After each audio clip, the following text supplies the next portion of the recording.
There will be a new champion in this split as the Silly Billies dominance has come to an end. But who will take the momentum going into next week's major? Well, we will find out tonight. Welcome everybody to the Spates Championship Series Regional 3 Championship Sunday. The last chance to gain some points going into the major for this split.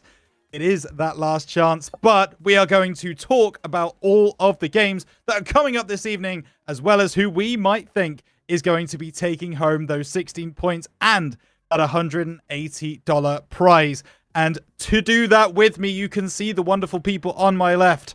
Starting with coming at you live now in 4K, the Robin of the Spate RLCS duo and one of the yappers of all time. Somber is first. How are you tonight, sir? I'm doing great, man. It's another long day of Rocket League, and I'm here for it. You know, like you said, silly billies are gone, so we're gonna finally be able to crown a new champion. So it's gonna be a great night, and lots of storylines to unfold going forward. Absolutely. Next up, Dad Gamer, veteran RLCS caster and current Spate esports content creator. Beaver in the middle of my panel. How are you doing this evening? I am doing well. Somber, you're not the Robin, man. We are equally Batman on that. So typical Somber doesn't give himself as much credit, but glad to be back. I know there was a lot that went on yesterday. Can't wait to break it down and see what we got today. And I don't know who I'm going to pick. The silly billies are gone. It's going to be somebody else. So ready to get back into this Major 3. Like you said, Rhino, last chance to get some points for the Major. Absolutely. And on the end, it's the man who calls himself the best analyst in Spate. However, he cannot get a prediction right to save his life. It's Colby. How are you this evening, sir? I can. I did Sorry, really bad one, yesterday, but I'm doing good. I'm doing great. You know, I'm ready for tonight. I know the chat is, but I'm gonna get some predictions right tonight. It's been a great day. G2 Esports found a way, won. Now the team I'm gonna predict is gonna find a way and win it all tonight. Let's run it. You know, he's keeping the suspense as well, not telling you who he's going to predict. We will get onto that a little bit later on, Colby. I promise you that. And I am sure your prediction will be as good as the ones that you made yesterday. So we have quite the collection of quarterfinal matches coming up at the top of the hour. First up, it's Pause Up versus We Stink It Up. A lot on the line there. We'll talk about it. Our streamed game will be No Idea versus Little Birds.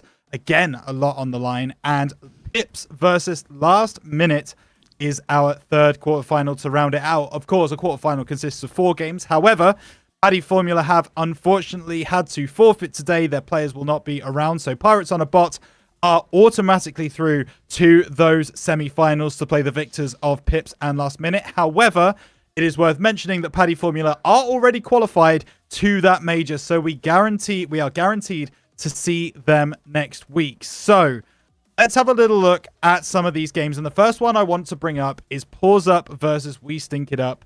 The battle of the ups, if you will.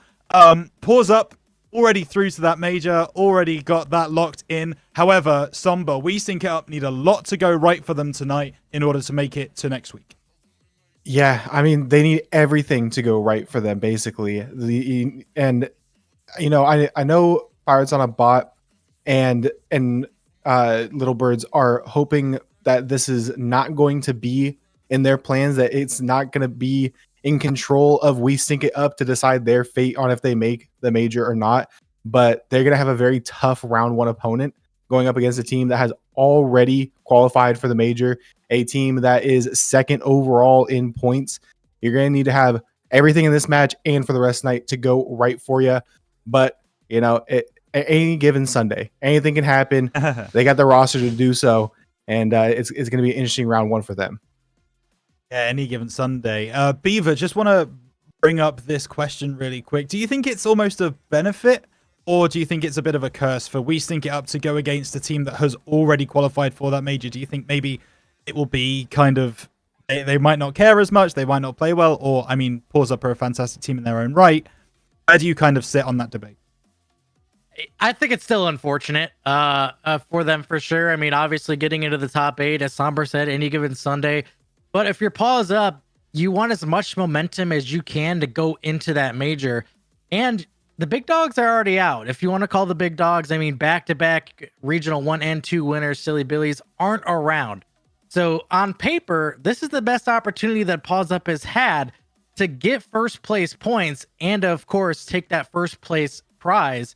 So I think they're going to come out hungry, on fire. You still want to, of course, make sure your seating's good inside of that major contention as well. So I don't think they're going to be layups today. I don't think they're going to be taking it off because they already know they're going through. I think they're going to be playing with a lot of aggression to prove that, hey, we are one of the top 2 teams here, and we're going to make it known. If Silly Billies aren't going to play, they think, hey, we can just casually coast on through the major. They're going to assert some dominance and try to come through with this regional win.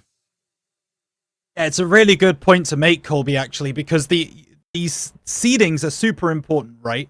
So, I don't know, I see you confused. I'm switching now to ask you the question, Colby, having just spoken to Beaver. It's all good. I saw the face. I had to qualify. It's fine.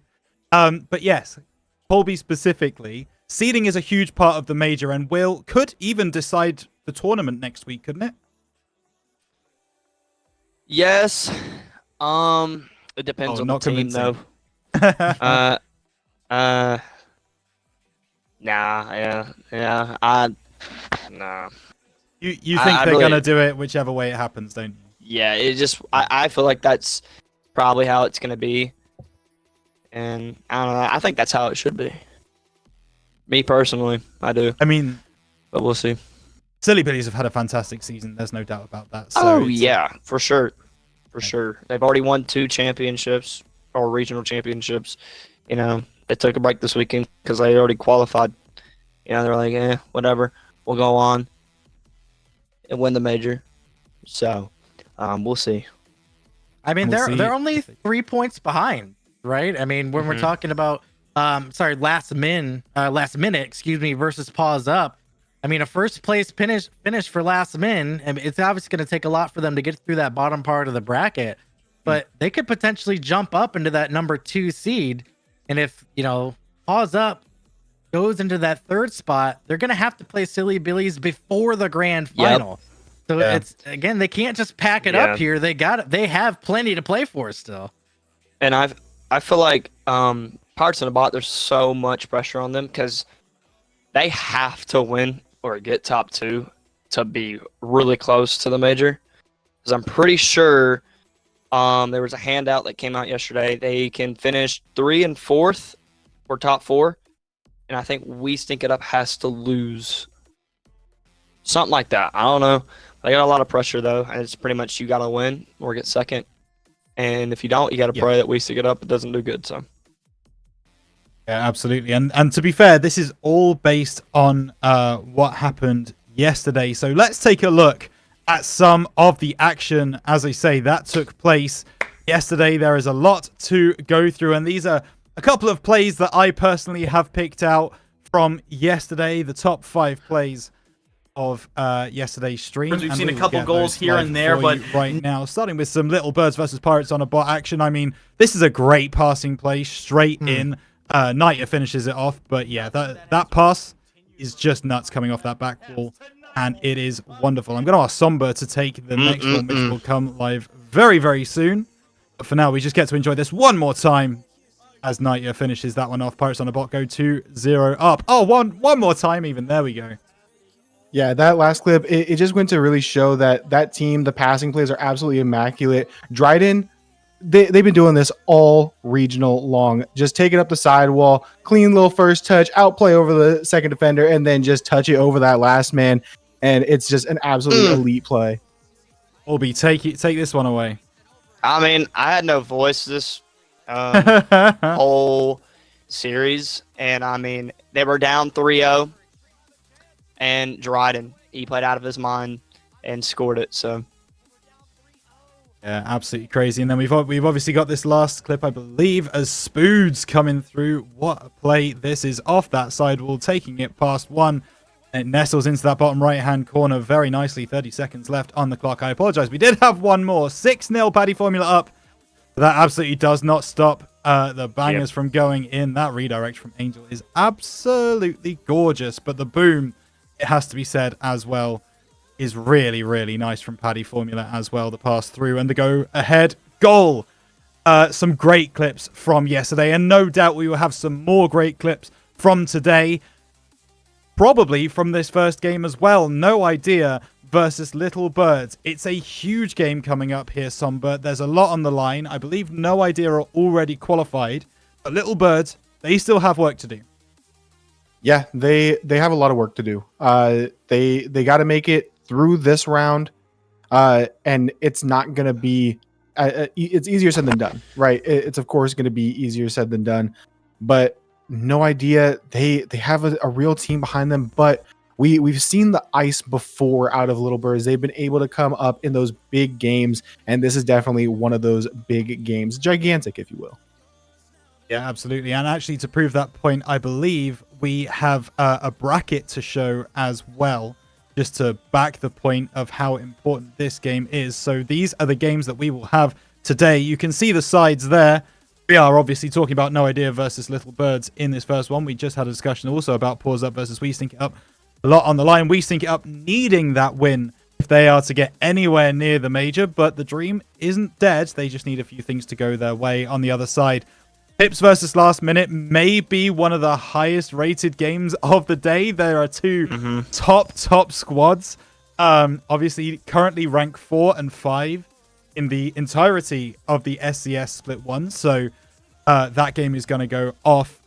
None more so than the game that will be on stream after that, which is Pirates on a Bot taking on that Victor. That will be on stream. We'll go down to that side of the bracket, and it will be Pirates on a Bot versus the winner of Pips versus Last Minute. Which, again, I mean, gonna come to Beaver for that one. That should provide so much entertainment right later in the night. Oh, absolutely. I mean, there's also something for Last Minute as well, or Last Minute, excuse me. It's gonna take me a little bit to break that. Sorry, but Last Minute specifically, in Regional 1 and 2, they both came away with 6 points, so they've finished 7th, 8th every time. So they want to break through that a little bit as well. I mean, when we're talking about seeding, they can't afford to get jumped over and over. I mean, they could very well fall to, you know, a 7th or 8th seed and be looking at Silly Billies or a Pause Up to start off. And obviously, again, that's not something that you want. You want to, you know, land in those higher seeds or land more towards the middle, so you're not having running to the buzzsaw on round 1. So this is a little bit of a proving ground for themselves to really break through and said, hey, we can do better than quarterfinal exits continually.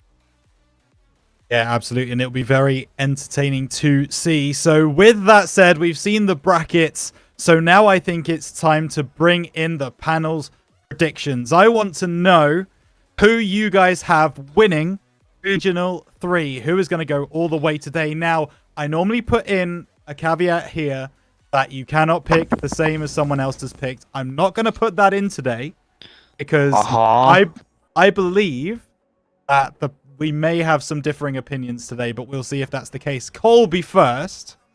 I'm going to come to you. All right. Talk to me. Who do you think is winning Regional 3? I mean, that's just silly. So goofy. I mean, the Pirates on a Bot. I mean, it's going to happen. I'm sorry for anybody that has to play them. Yeah, that's all I gotta say. I'm not even gonna keep going. I mean, fair enough. Pirates on a Bot, a little bit of a rough day yesterday. Still made it through to today, of course, though, and will be looking to take that form into this weekend. Somber, you up next. Do you believe in the Pirates on a Bot hype, or are you looking at someone else to win this region? I will always believe in the Pirates on a Bot hype. However, with this, having seen the teams that are in this quarterfinals and the consistent top 4 teams that we've seen in these quarterfinals, I really like Pips, man. I really like what we saw out of them last regional. Wow. They came out and they almost reverse swept Silly Billies, and that Silly Billies team was at full strength. They had some great plays, just couldn't find a way to get that last little bit of ice in game 7. But I got them going through. You know, they got that chip on their shoulder. You know, their major concerns are waiting for next week. They've already punched that ticket. So this is purely just to assert that, hey, Silly Billies was that barrier. We really are the top team here in this bracket. And I think that they have the squad behind them to come out and win the whole thing. Excellent. Pips picks Pirates on a Bot picked Beaver. You can choose them if you like, but if you'd like to make it a hat trick of individual picks, I would appreciate that as well. Who are you going with? Well, you know, Rhino, I aim to please. And I actually will go for a different pick as well. I think you have to go with Pause Up. I think most importantly for Paws Up, if they beat Pirates on a Bot, from what I understand, they may not make it in. I think you want to try to eliminate that team, obviously, if you can. I mean, obviously, it's a very dangerous squad that they have there. So you want to try to be the gatekeepers, right? You want to be the SSL Smurf and Somber's champ lobbies to keep them down in that diamond realm, you know? It's such a good team. They're trying to go. And I think it is a big proving ground for them to say, hey, we can win one of these things. So, I mean, I guess by 2 death predictions, Pirates is going to be out because Somber's got Pips making it, who would have to beat Pirates in the semifinals. I'm going to take Paws Up. So, Yeah, I mean, I think that's there's such a so good much pick. implication. There's, and which is what you want in the last regional, right? Is there's so many different things that can happen. I mean, yeah, we have 6 teams that are already locked up. 3 of those teams are all tied for 3rd. So, I mean, somebody's going to have to separate themselves here, but in terms of the separation, I think Paws Up is still going to. Paws Up, Pips, and Pirates on a Bot all picked. As I said yesterday, just put a P in front of your name and you are guaranteed to do well in the Spate Championship Series. That is pretty much all you have to do. Obviously, I'm kidding, but We could be half. We could be four P can you teams pick one? in there. Yeah. I picked Rhino, one. can you pick one? Do you have a team? Because yesterday you didn't want to. Yesterday you didn't want to. I don't know if it was that I You didn't didn't want to throw it in there. Are you gonna go with someone different? I want you to pick. I want to hear what you have to say. You know, I'm really tempted to shout out for my man Feisty Taquito, who I know. I don't know. I This know. is That's the little birds picking. I know he has a Birds soft pick, spot for yeah. little birds. and I think I believe in the hype. I believe in the hype. Listen, they've been playing really well. Schmooze the booth. Little birds, you know, they finished in those third, fourth spots last week. I think they can go one better, get to that grand final, and they can take it all. Why not? Absolutely, why not? And that may blow up in my first game on stream, but hey, that's where I want to go with that. So I think Little Birds are going to go all the way and win it. So, sure. This guy's delusional after EU's performance You know- here in Major you 2 know, there. look- No. Look. They beat last minute, and last minute beat Knight. Knight beat Jerry. I don't know, or Little Birds. I don't know. That's Rocket League maths It may right be there. a good pick. Could be a good pick. I don't know. That's Rocket League maths right there. What I will say is I firmly believe that if Little Birds are able to get past Paws Up in the semifinals, I think it's difficult to get past No Idea first. I'm not looking past them. But if they do get into that point and they beat Paws Up, I see no reason why they can't win the whole thing. And I think that's Don't play against Knight, yeah, baby. that's where that copium is hitting. But we'll see. I like to go for a little bit of a rogue shout. So hopefully they'll do it for me. But you never know. How We don't impressive would it be if Pirates on a Bot does manage to win this and make its way through? They would qualify for the major, and they took off a whole regional. They didn't play at all in regional 2. They got 0 points. So if they're able to come through and qualify, that'd be crazy, weren't even right? able to finish. They weren't even able to finish the first week. Yeah. They had Wuzzy disconnect because of bad weather. Oh, the And storm that took out I think- Texas. That's yeah, right. that took out Texas. And I think what they finished like 6th. They finished or something. 7th. I don't even know. They were up. Yeah, I think, 7th, what, 8th. 2. They were And up they were 2-0 up. or They were 2-1 up in that their series. Yeah. And they were up game 3 or game 4. And then I mean, I don't know. They're here, and they have to win. I mean, they have to. It's all or nothing here. And if you don't win, then you just hope and pray that we sneak it up. Don't go crazy. I have just received some information from our production team. Oh no. Oh no. Yesterday we had the J curse, right? Which was he would predict someone to win 3-1 and they would get 1-3. God. Today we have the Rhino curse. I called Little Birds to go through, win the whole regional, and they have just forfeited round 1. Oh man. Are you serious?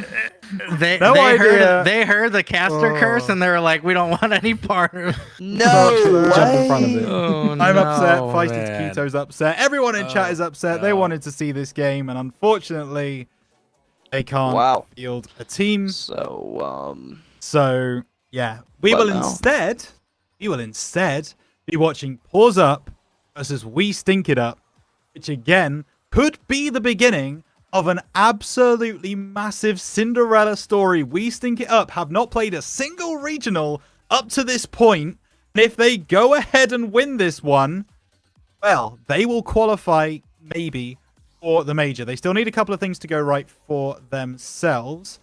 But I believe the first thing is correct. Yeah, so they needed No Idea to beat Little Birds, which has now happened. And they also need whoever wins between Tips and Last Minute to beat Pirates on a Bot, which I feel is very possible. So Somber, all of a sudden, this Cinderella story actually has become a little bit more realizable if they can pull it together today. Yeah, I want to just call back to yesterday when I called them to make top 8 in the first place. They played 24 games to get there, and it went to a game 5 in round 5 to do it. So I don't put it past this team to be able to make some magic happen here. And, again, any given Sunday. But things just got a lot more interesting with an FF, as they usually do.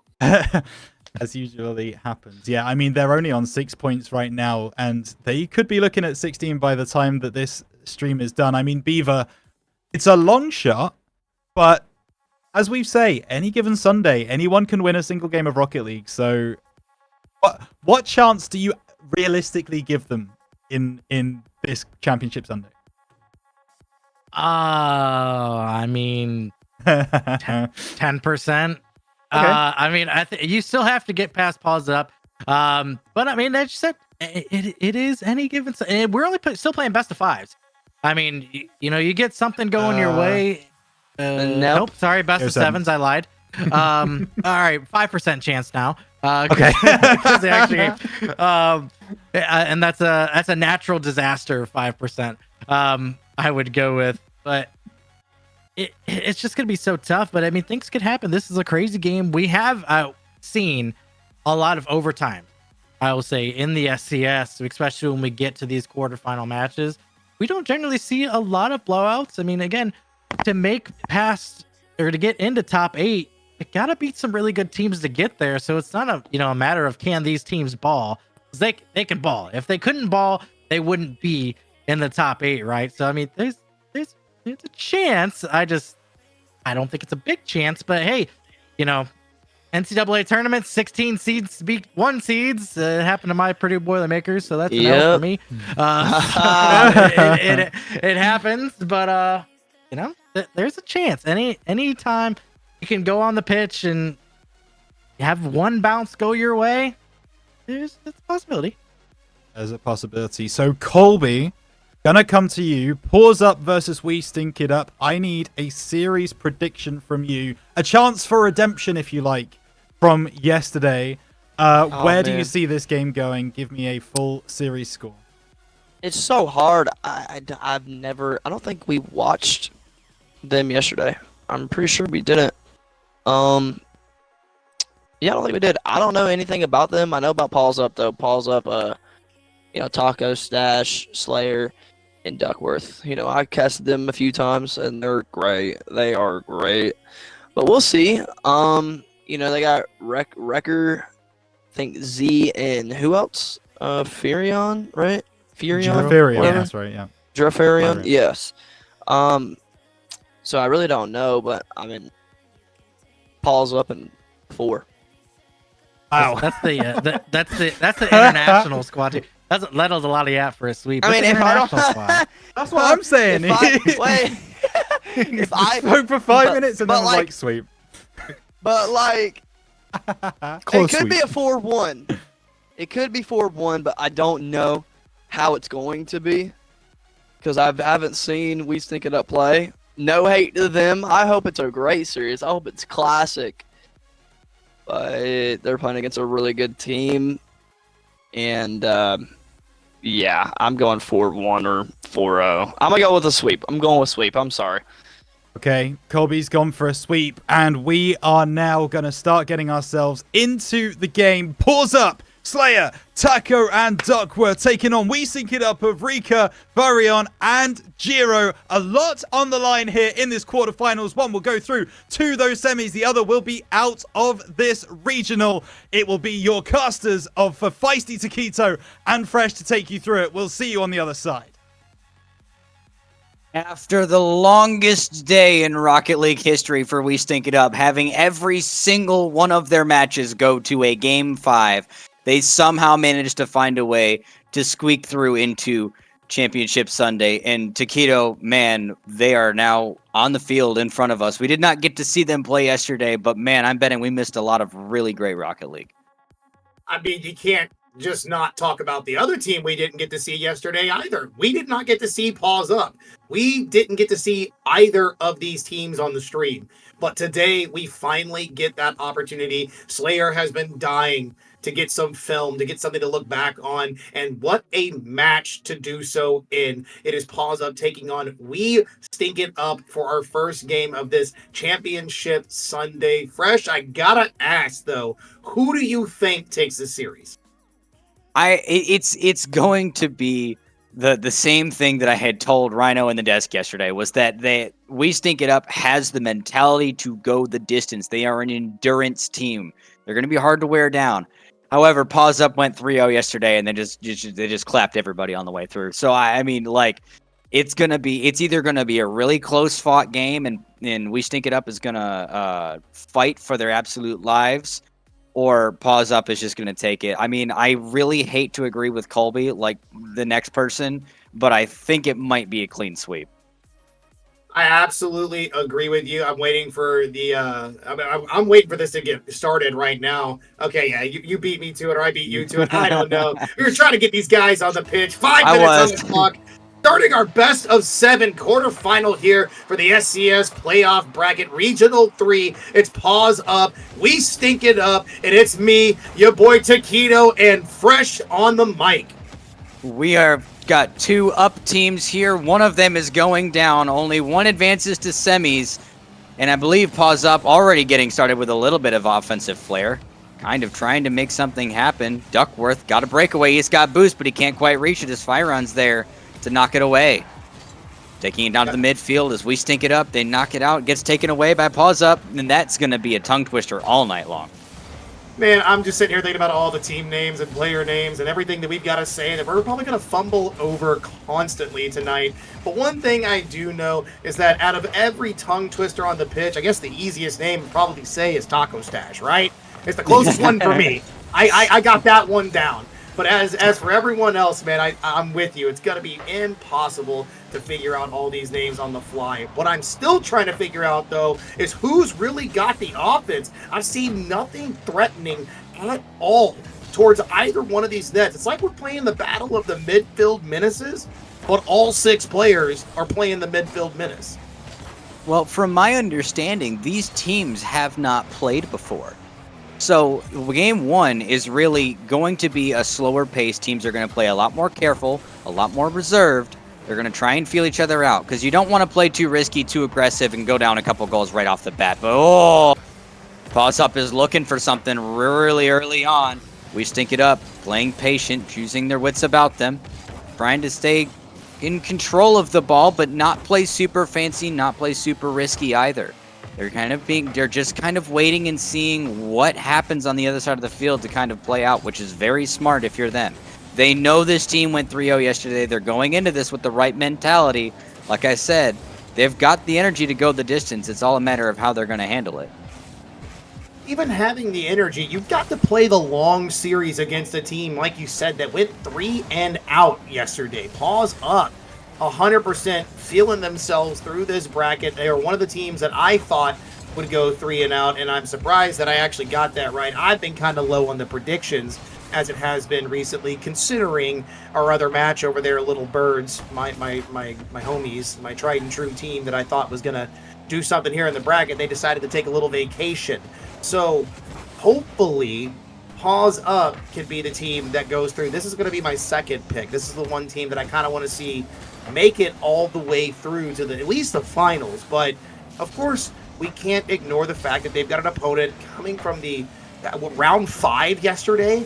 having to try everything they could to not let this happen right here. Pause up. Goal number 1 after almost 3 minutes of regulation time in game number 1. Poor Giro in the back. Is it Gyro? Yeah, he's definitely. I'm going to go with Giro, but he's definitely kicking himself over that one because initially on his rotation, he came in facing the right direction, and he would have had a save, and then he turned around and faced the other way, anticipating either another hit or a follow-up hit, and there just wasn't one to be.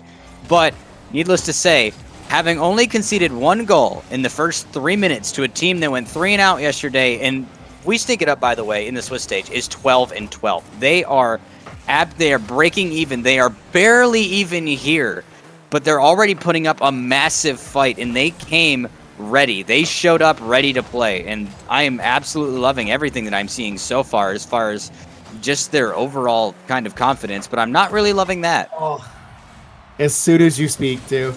As soon as I speak. The bump at the back line from Taco Stash on, is that Reekers? Oh, that was Reekers. And I think Farron? I don't know, man. I'm trying. Farron, maybe? Who knows? I don't know. I'm really working on it here. Y'all got to come up with some better names. Like, really. I mean, maybe. That's not on them, though. But yeah, unfortunately, that bump is going to, Taco Stash clearing out the defensive line is going to absolutely open up the lane there. And that's going to let loose another goal for the side of Pause Up. Still, though, it's not as high scoring as maybe I thought it might have been for a team to come in kind of last seed through the Swiss, playing against a team that genuinely is the best team out of Swiss, not just this regional, but other regionals as well. They've definitely been on the top side of the talent here. So it's good to see that they're holding them very, very close in the scoreline, even if it is a shutout currently. Oh, Firen's got something cooking here, but he burned it on the stove, couldn't connect on the ball. Coming back now, trying to get it out of harm's way. He's going to leave it for Giro to take up into the corner. Loses that challenge. Is down dangerous in front, but Firen knocks it away. And already, just looking at the stats and the point spread, Firen is going to be one of the heavy hitters for We Stink It Up tonight. He is absolutely coming out and showing everything he has to do on the pitch. And I feel like poor Giro is just either getting bumped constantly, taken off the pitch, just removed from the play, even though I feel like they've been active in quite a few instances, except for that one where they went to the corner to chase the boost. Slayer has a wide open net to shoot on. Pause up, continue the shutout, ring up a third with 8 seconds left on the clock, and I'd be hard-pressed to believe that We Stink It Up can bring this game back. I would be hard-pressed to believe that, too. 7 seconds on the clock. It's pretty much all said and done. What you really would be looking for is one for the road, but it doesn't seem likely.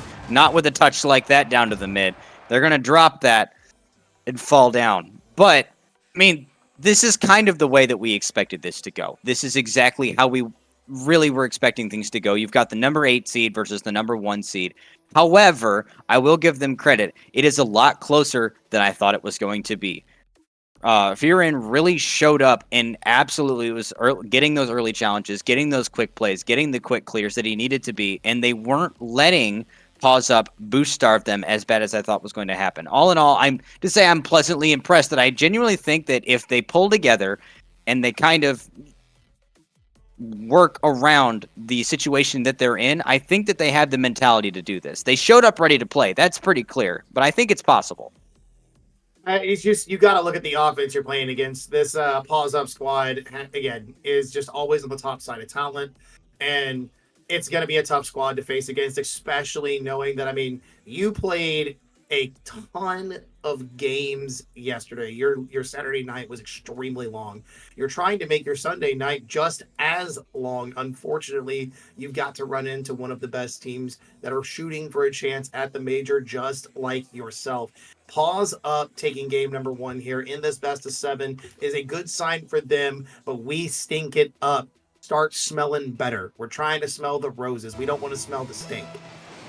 Yeah, we really don't want to smell that. But on Utopia Coliseum Dusk, already Pause Up is already in their offensive end, trying to get something early started. Giro's going to bang this all the way down. Slayer's going to knock it to the corner for Taco Stash. Taco didn't have anything on it. Giro missed it. Manages to get another little touch on it. Trying to get it out of the way is Firen, but We noticed a car change from Giro, went from the Fennec to the Octane, so hopefully that makes a little bit of a difference. But not a whole lot going on really in the early. We're just trying to see who's going to get that first break of momentum. This guy, you insult Forbidden Temple by calling it Utopia Coliseum? I'm honest, I don't even remember what the names of the maps are. I see ball, I hit ball, I put ball in net. Sometimes I'm plat 3 on a good day. Don't sweat me on it. Don't at me on Twitter. I don't want to hear it. I know that there's going to be a mob with pitchforks and torches outside my door. But you know what? They all look the same. We all know Sonic just reskins everything. Talk about reskins. Reeker reskinned that defender. Absolutely. Getting them a goal lead. And if you're a betting man, go buy a lottery ticket because We Stink It Up scored first. Right. At the exact 1 minute mark, 60 seconds into game number 2, the drought is over. You cannot score 4 in a row against We Stink It Up. They were not going to let that happen. Giro with a bit of control out of the corner. Fearin has got to get it downfield out of the way they do. They're looking for a passing play, and I like that, but it leaves a lot of people awkward back in the back line. Fearin having to work alone. And they're just doing so well at it with an amazing wave dash recovery off that sidewall. Let's look at this replay one more time. No, they're doing this whole every series is game 5 thing on purpose. They're absolutely scripting this, and they're giving themselves a run for the ages. There's no way. There's no way. They were really struggling in offense and look at Freerin go. He's got the double. It's down and in. Oh my god. Somebody call an ambulance. They're hemorrhaging. What do you mean that there's no way? My brother in Christ, we are watching it happen. My brother in Christ, it is happening. It is not even a minute 30 into game number 2, and they have matched the scoreline from pause up in a whole 5-minute game. What can you not believe? It's in 4K, fresh. It's right here. Okay, Taco Stash, kind of clean. All right. You know what? Kind of clean. I'll give credit where credit is due. He managed to do it with just a little tiny bit of boost. He beat the defender. We'll let him have that, but we're still going to keep talking about how We Stink It Up. Absolutely on a tear right now. Fearin, 2 goals with Reekers in 1. No assists except from 1 from Giro, so 2 of their goals are unassisted. Not something that we thought we'd see. Did Pause Up did they get comfortable? Did they get cocky? Did they not start off as, aggressive as they thought they needed to, thinking they had this in the bag? What happened? I think that's what happened. Fearin with another pot shot from the mid, almost finds it. Reeker's looking for one. It's going to be out of the corner. Giro's going to have to step in to make an attempt towards the net. Sadly, that will be blocked away if you are a We Stink It Up fan. But again, they had a 3-goal cushion. Now they have a 2. It's still very important to keep that just little bit of hope alive for this squad. Nice play off the back wall. Giro's going to try to counter. A transition could arise here for the squad, but that demo will absolutely kill any hope of offense on that push. Ooh, what a 50 there in the mid from Giro. He knocked that up and out of harm's way. Oh, an awkward team bump there. Duckworth's trying to get something dangerous into the midfield. Giro's having none of it and jumped for that yesterday. Was all the way up in the air for that. Reeker's collecting in the corner, trying to get it out of his own defensive end. So they're trying to convert back onto offensive side, but Pause Up is not giving them any opportunity to get out of the orange half. I wouldn't expect them to. After the 2 goals that you've seen from Fearin and the 1 over there from Reekers, okay, we got the ball collected. Yeah, a little worried there for a moment. The goal was just wide open with the ball crossing in front of it. That is not a defensive decision we try to make, and it becomes an overextension towards the mid. The possession given away, unfortunately, there by Fearin, and it will be a goal the opposite direction. That cushion slowly deflating from 2 to 1 now. They only hold the lead by a singular goal. Can they maintain that fresh? I mean, we know they can score now. We know they can score. Duckworth gets a beautiful read on that double tap from Giro, keeping it out of harm's way. Reekers taking control of it, loses it to GC Slayer. Toko Stash is coming up the mid, almost gets a touch on it, but gets 50'd away. Duckworth searching for his teammate off the ceiling. He gets bumped. What a play by Jiro to keep that out of a dangerous situation. Some murky water, if you will. That was extremely good there on the side of We Stink It Up, knocking that ball away from the approaching player. Like you said, from the ceiling, kind of insane that they were able to find that opportunity. Oh, that is a great redirect save from Jiro. Is aware of the threat incoming. Can they get the opportunity the other way? That's a good 50 out to a teammate. Hopefully, no. There's no one there. Fearin dives. Reekers is going to have to go to keep the offense alive. That was a great idea for Fearin. Unfortunately, the vision got a little cloudy once it cleared laterally. Here comes Reekers, back the other way. Not enough boost for a reset, leaves it to the mid wall. GC Slayer putting something down into the opposite corner, gets knocked away by Jiro, knocks it back up into the mid. Taco Stash is already up for this, coming down off the crossbar. Reekers makes a save. Taco Stash falling back all the way down. He's going to catch this and receive, but not if Reekers has anything to say about it. Puts a shot wide. Now Pause Up is racing back down, desperately trying to tie this. They do not want to drop a game to the number 8 seed. They have a reputation to uphold. They have a reputation to uphold. With 0 seconds left, they are going to search for one more. And with that being said, for the first time in this split, Pause Up, I believe, has dropped, or no, they have dropped a game. They dropped 2 games. It'll be the 3rd game they've dropped in 4 series.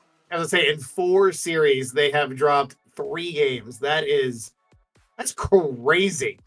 We Stink It Up, pat yourself on the back for that one. That's a good little record to hold. You were one of the teams that took a stab at the Giants right here in Pause Up. Jiro is going to the garage yet again. Do we see the Finnick return, or do they keep the Octane? What are you thinking, Fresh? If he's going to come back in either a Scarab or a Merc.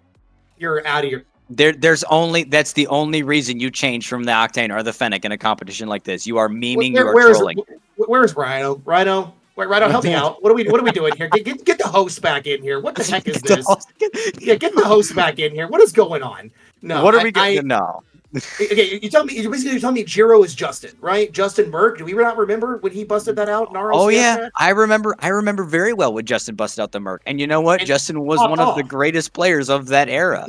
Yeah, he popped off with it too. That's the crazy part. I'm not saying that Jiro isn't extremely good, but right now, if you're busting out the Merc in a best of 7 out of the first quarterfinal match in a championship Sunday run, you are on a whole other plane of thought. Maybe it's 9,000 IQ. Maybe I'm the crazy one here, but what I really want to find out is what's going to happen in this game number 3. We hit the pitch again, 5 minutes on the clock. Series tied at 1. We stinking it up, trying to stink up Pause Up's run. They are definitely trying to put a massive dent in it.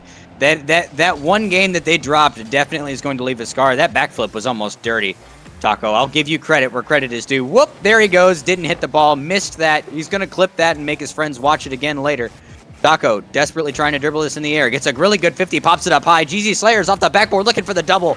Can't find the angle. We Stink It Up, knock it away. Cleared all the way back downfield, racing onto the offense.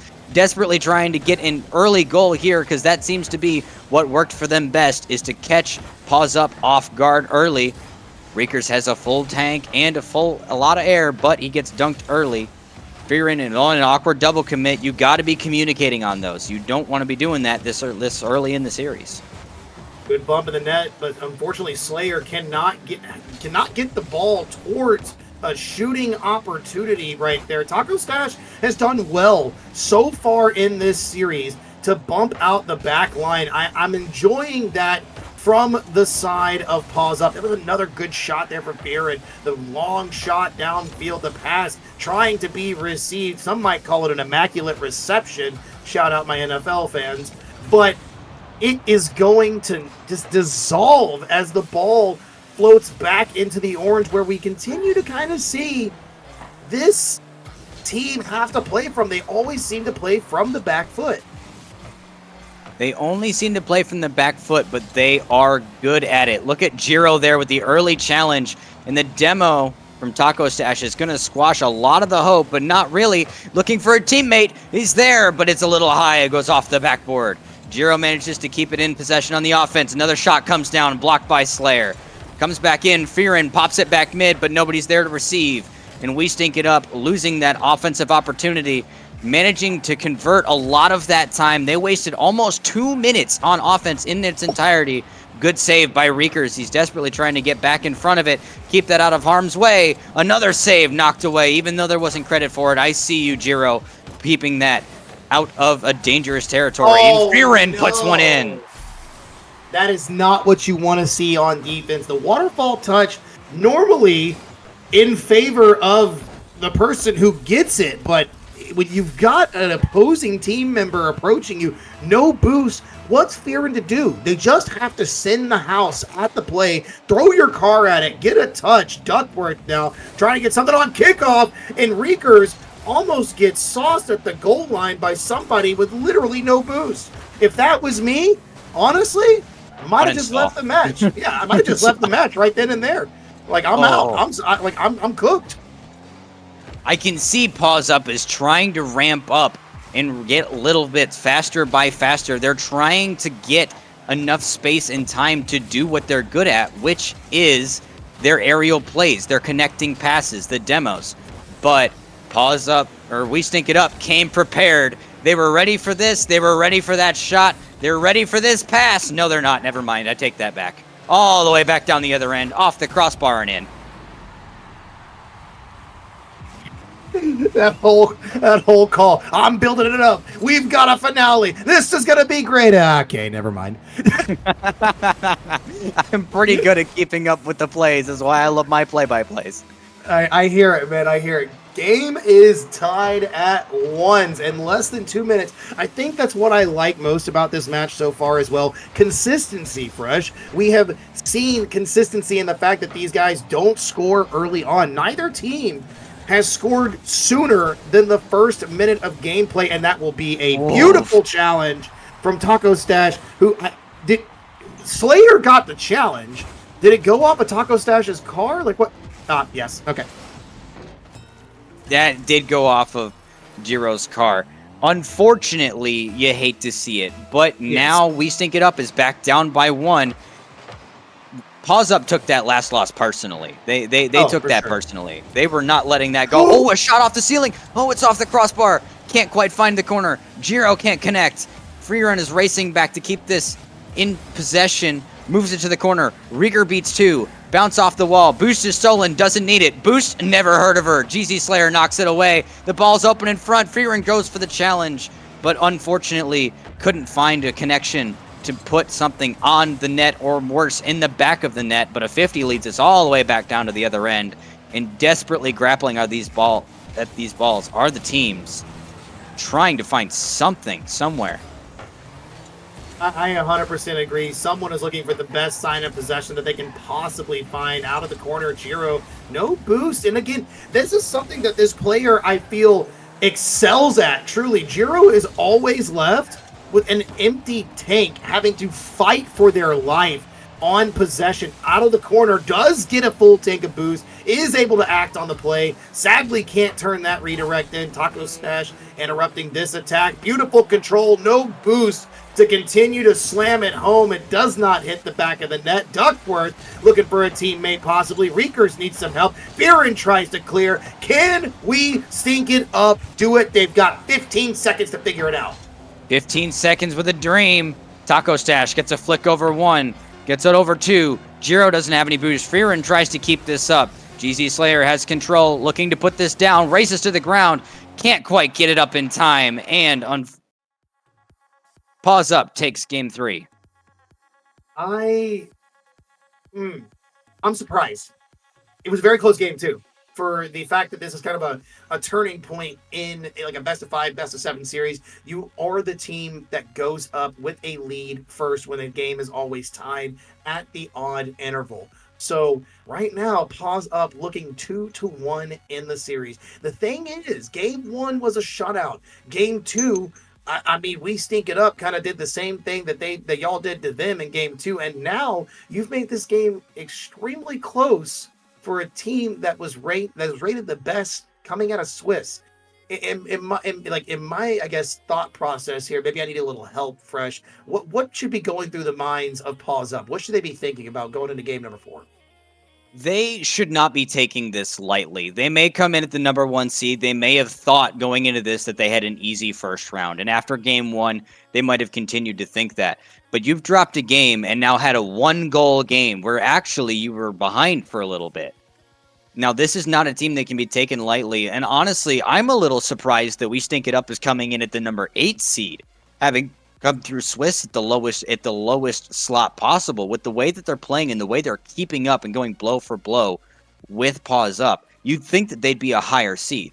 So they're definitely not someone to be taken lightly. So once Pause Up kind of gets over that shell shock of, oh, we actually might need to take this seriously, right?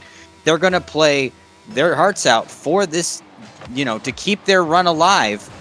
But if you're on the side of We Stink It Up, you have got to find that hole in the armor. You have got to find that little niche, the one thing, the weakness that Pause Up have. I think it might be the goal line defense. At the end of the day, it's something that I've kind of noticed from Pause Up. I do not seem to see a lot of just extraordinary play. I mean, like right here, look at that.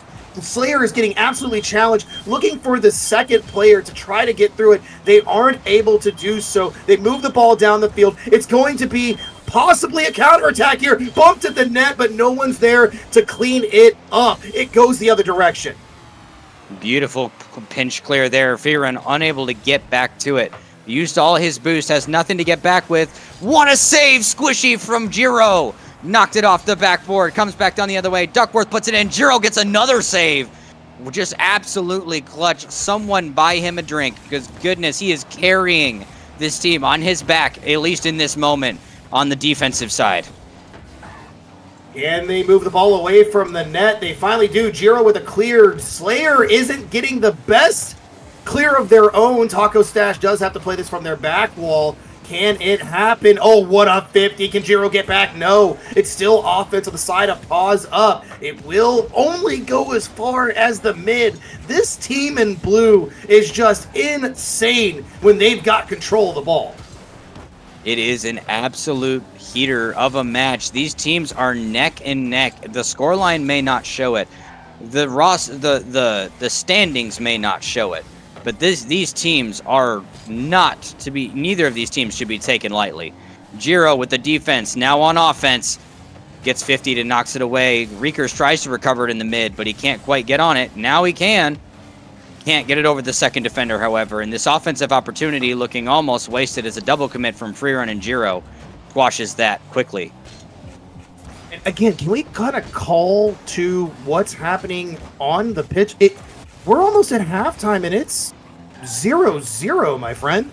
Nobody has scored. Taco Stash was looking to put one in the corner right there. Jiro out to the mid, looking for a teammate. Oh, fakes the air dribble. Reekers doesn't get the best touch. Firen is in the back. Jiro decides to cut the teammate. Can they slam it home? No, they cannot. It still will. Oh, well, never mind. Ball's cleared the other way. I thought it was going to be a continuation of offense there for We Stink It Up. Unfortunately, it wasn't. What a save from Jiro at the line. Can we see someone with a little bit of boost? It doesn't matter. Firen at 0 gets the save away, and it's non-stop action right now, Fresh. It is. I jokingly want to call a PC check on Jiro because it doesn't seem to matter where on the pitch he is. When there's a shot on the goal line, Jiro teleports himself in front of it. And it seems like every time that Pause Up gets an offensive opportunity, even the really, really dangerous ones, you're like, well, that's it. Jiro just materializes out of thin air and puts it on and puts it back down the field to keep it out of the box, to say the least.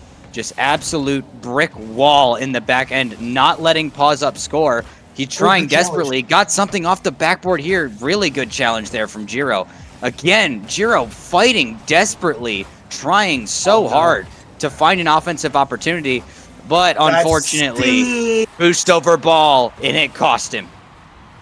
Oh, just the one-time decision right there from Jiro, thinking they had a little bit more on it, and Duckworth is going to seal the deal there on the first goal of game number 4. We almost cleared 4 minutes of gameplay to get that first goal. Oh, what a dunk! Fearon is able to collect it again. Jiro might get something here. They don't get it very far. Oh my gosh, Duckworth up early on that one. Gets it over one, and it does not matter. That was insane. That's Duckworth with 2 in literally like 15, 20 seconds. That's dirty. You gotta buy him dinner first, Duckworth.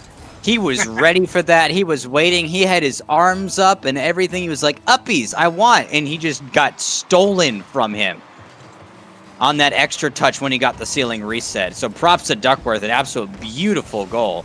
But now down by 2 with only 45 seconds left. It is not looking good for this We Stink It Up roster, having come so far, but so far yet to go to get into the championship and just even into the semifinals. It's going to be a tall mountain to climb here. They looked great in game number 3. So this performance here is a bit, I guess, concerning is the word I should look for the side of We Stink It Up. They kind of let it all go, it seems like. Where was that offense at in game number 3? Did you guys put everything on the pitch for that one? Taco Stash off the ceiling. Don't you do it, Jiro. Good save. Let's talk about the shot counters. 13-4 in count of Pause Up. 13-4. With 10. I didn't see it the first time. Bro, you can't do him like that. That's so mean. We're all just trying to be friends out here. Look, maybe Rocket League really is the friends we made along the way at this point. 14 total. They have lapped We Stink It Up by 10 shots. We Stink It Up, though. Knock it down 9 saves. They forced Taco Stash to take 10 shots at the net to only score 3. Taco Stash literally shot 10%. 1 goal on 10 shots. I'm telling you, Jiro is the man. He was absolutely throwing himself. Like I said, anywhere there was a shot in the box or even just outside the box, he would just materialize in front of the ball and knock it out. And you got to give props where props is due, but that's not what they need to focus on. Your defense is squared away, cut dry, and perfect. But you need to get control in the midfield, and you need to actually be able to convert from defense to offense. Defense, no matter what anybody tells you, the best offense is not a good defense. The best offense is a good offense. You need offense to score, and if you don't have it, you end up like We Stink It Up. I hate to say it, but you are right. Here we are at the beautiful pitched Aquadome here. You talking about reskin the maps. Well, that's what they decided to do. They decided to put a little grass underneath the ocean. It is game number 5. 3-1 the scoreline here for Pause Up. We Stink It Up on their what could be possible last life in this top 8. Can they bring it back from the brink? Or do Pause Up clean this out in a very, very dominant fashion? In order to force a game match point for themselves, they have to win this one and the next one. It is possible, but with the pace that Pause Up is going at, they have to slow them down first. Double doesn't connect. Jiro does not know where he is going. Jumped for that, but no connection. Reekers has it back in front. Jiro can't connect on it again. Overcommit causes a 3v1 back the other way. Reekers trying to make it awkward. Gets demoed for his troubles. Fearon challenges it, but it's still recollected by Duckworth. Nope, Jiro once again materializing himself in somewhere where I did not think he was. Comes out and puts that back in offense. Well, I mean, it's because he jumped from last week, Fresh. That's what you got to realize. He jumped from the past. He jumped from the past to be present for that play. Like, come on now. Yeah, I wasn't currently aware that it was allowed in Spate's rules for them to recruit Doctor Who for their roster. I mean, I hate to break it to you. That's unfortunately what we've got going on here. And again, a long time to score. We see plenty of just seconds and now at least a whole minute gone by in the beginning of this game. And that is something, like I said, a nod to consistency. Wow, what a save from Slayer off the crossbar. That one was a great pinch going the opposite direction. Reeker's not the best touch, leaves it high. Slayer is gonna return to Cinder on the pass, up high, where the ball went. Reekers was trying to find a just semblance of some kind of possession, and Slayer goes ahead and knocks it down for goal number 1. Yes, somebody go get him a FedEx application, because GZ Slayer absolutely sent him overnight to Jesus. Right, one-way ticket, no returns, no return label. Reekers here, getting a good little touch off the ceiling. Fearin gets blocked off, almost a really good redirect with no boost. And that's another thing that I've noticed as well, is this We Stink It Up team, they're getting boost starved, but it really doesn't seem to phase them all that much. Boost, never heard of her. Don't need it. Call me. I called it. Reekers with no boost manages to shove that through like a square peg in a round hole. Why can this team operate at this level on 0 boost? Literally all 3 of them. Jiro at the defensive line, Fearin in the midfield, and now Reekers on offense at 0 boost. Should we just put the modifier on for We Stink It Up? Did they just rock with 0? Yeah, I mean, honestly, that might be what they do. It might be a drill that they run, but you know that they've practiced this. You can see that they've practiced. They've practiced playing dry, and they know that they don't need a lot of boost to make a really good play. Yeah, it helps, but here it's dangerous. Jiro is up. He's looking for the double. He can't quite connect.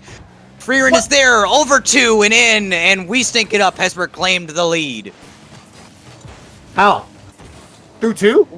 My brother in Christ, it's happening right in front of you in 4K. Okay, listen. Listen. Don't steal my line, number 1. We just met today. Steal my line. What is this? All right, number 2. What in the heck? You had 2 defenders go up. What is going on here? Paws up. Put your paws up.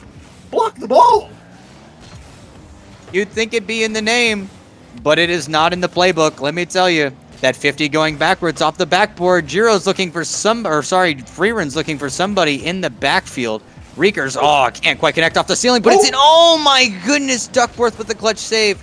Can't quite find anything, and for the first time in a long time, this defense on the pause up side is actually struggling to get it out of their own half. That's dangerous. That's really dangerous. Where you going, Reekers? Well, Reekers was trying to see if I'm assuming their teammate was going to get out of the corner. Well, as soon as you got dunked, your car is facing the wrong way. You're already approaching that corner, and the ball is moving behind you. And of course, who other than Taco Stash to just be there pre-flipping, right? Like, it just, if it's not off the ceiling, it's on the ground. Taco Stash is that player you need to be worried about. What a save in the backline right there, even though no one got rung up for it. Come on, Rocket League. Give credit where credit is freaking due. Reekers getting a little too ahead of it for his own good. Manages to get back to it, though. Freeman almost gets the double down and in. Jiro can't quite connect. He manages to get a safety touch off the backboard, but Slayer jumped for this yesterday. It's off the post, and Taco Stash is going to clean it up to give them a 1-goal lead. All right. There's just a few things. There's a few things, right? Yeah. Yeah. They have possession the other way. And now, obviously, it was a hard touch going back to the mid, and it was, it's kind of like a psycho-ish setup there from, who was that, Fearin in the middle, who got the awkward touch, or was it Jiro? Yeah, it's Fearin. So we've got the awkward touch there, almost sets up the psycho off the back wall. Imagine the vision was that, and they get it going the other way. Would have been cool. They're looking for a pass here. It's a little too much going to the opposite side of the net, but Paws Up are absolutely able to just knock the ball towards the other half of the pitch and then plus off of it no matter what. It's almost like they're insanely good at catching We Stink It Up out. I mean, just sleeping in their own half. It really isn't hard to do with We Stink It Up, though. The reason that they're struggling to convert this much is they have. Oh my god. Okay, hold on. We'll come back to that thought in a minute. Jiro with an absolute body through a 0 boost play. Yeah, no boost, of course. That's the only way they can score. So honestly, if they just refuse to pick up boosts, they'll be fine. But as I was saying before, the struggle that they're having is they have to play at the pace that Paws Up is setting for them. And so they're getting ahead of their touches and they're rushing them, which to jump really early for things or really late for things, and they're not finding a way to control the pace of the game, which is allowing Pause Up to set up realistically whatever they want. True, and I think another thing is Jiro is the main culprit here so far, kind of getting ahead of themselves. Maybe it's over anxious play, and I can understand when you've got things going on like that. Duckworth puts it to the back wall. The heck, Fury, no! Betrayal. If I had a soundboard I could use in Discord, I would use the Halo betrayal sound right there. Oh. That has got to hurt. You had it. You were there. It cost you the series. You could have taken this off of them. Maybe you still can. It's still up. Jiro's up. He jumped for this yesterday. It's on the point. It's almost in. Oh, GZ Slayer knocks it out. And we almost had a fairy tale finish. That hurts my soul. I'm gonna go offer Fearin counseling after this, or like a shoulder to cry on, because that is heartbreaking. You were 3 seconds from pushing it to overtime and catching that 5 or 6 second breather of nothing that you need to kind of go into it with a fresh mind and not get yourself on the back foot. And he tapped it in by accident because Jiro whiffed. That has got to hurt. The well-fought series, well-deserved, nothing to be ashamed of. We Stink It Up definitely deserves way higher than an eighth seed. They are not a team to be trifled with. They took the number 1 seed, and they went down 3-1,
8 teams becomes 4 in Regional 3 and 6 teams becomes 8 in our major. We officially know who we will be seeing next weekend.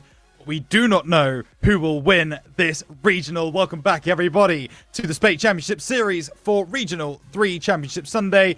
The results from the quarterfinals are as follows. We saw on stream Pause Up 4-1 victors against We Stink It Up. There was a forfeit in that second game, no idea, beating Little Birds 4-0. There was a 7-game series on the other side of the bracket. Pips taking down last minute 4-3.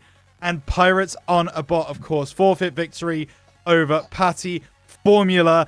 I am, of course, joined by my wonderful panel. Once again, a feisty Taquito rejoins us. Colby once again. And in the middle, you see him. You love him. Melakheim is back here on the Spate Esports Twitch channel. It's a pleasure to have all three of you.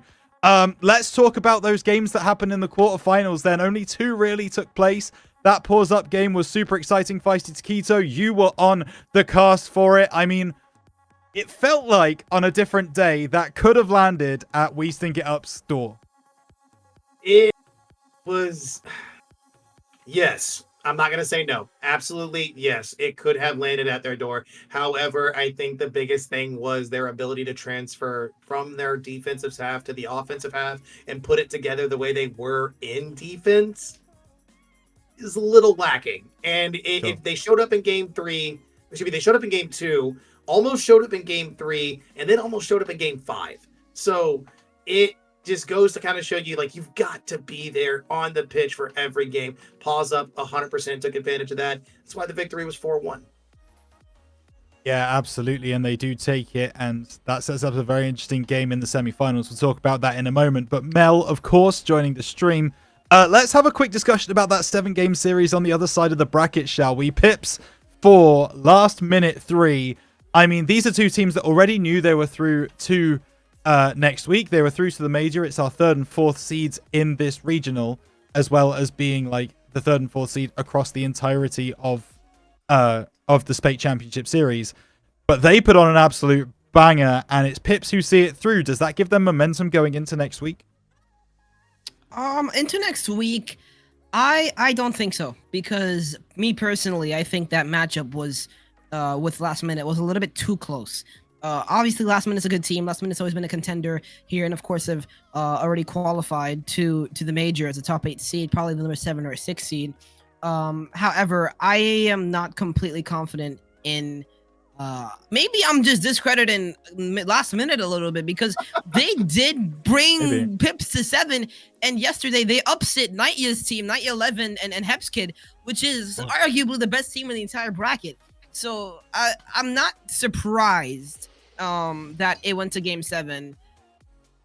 No, actually, I am surprised it went to Game 7. I don't really know if that series was as close as I thought it was going to be. Yeah.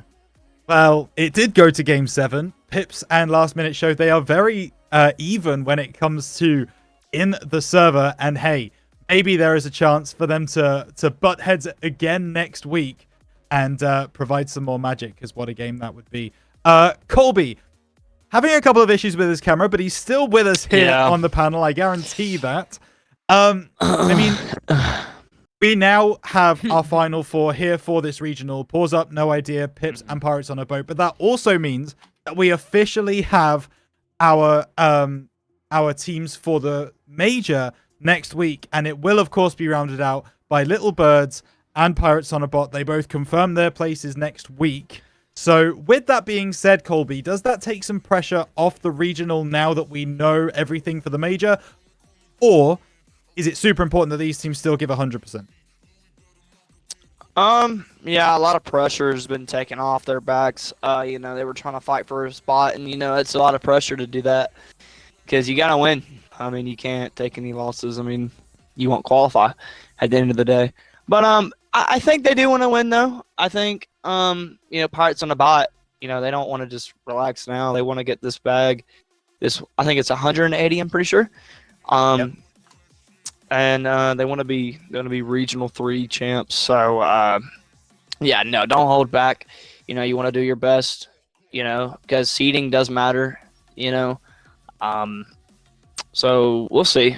We'll see. Seeding sure does matter, and that is the only thing that's really up for grabs in the last bit. Other than that, of course, $180 for the winning side. So we can now have a look at the bracket and what those initial games have caused.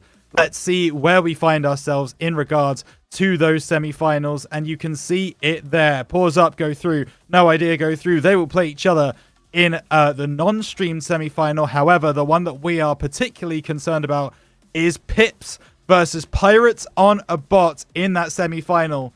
I mean, Feisty Taquito, this is an absolute banger of a matchup that we could be seeing in front of us. 100%. And it's going to be, I mean, that's exactly what it is going to be.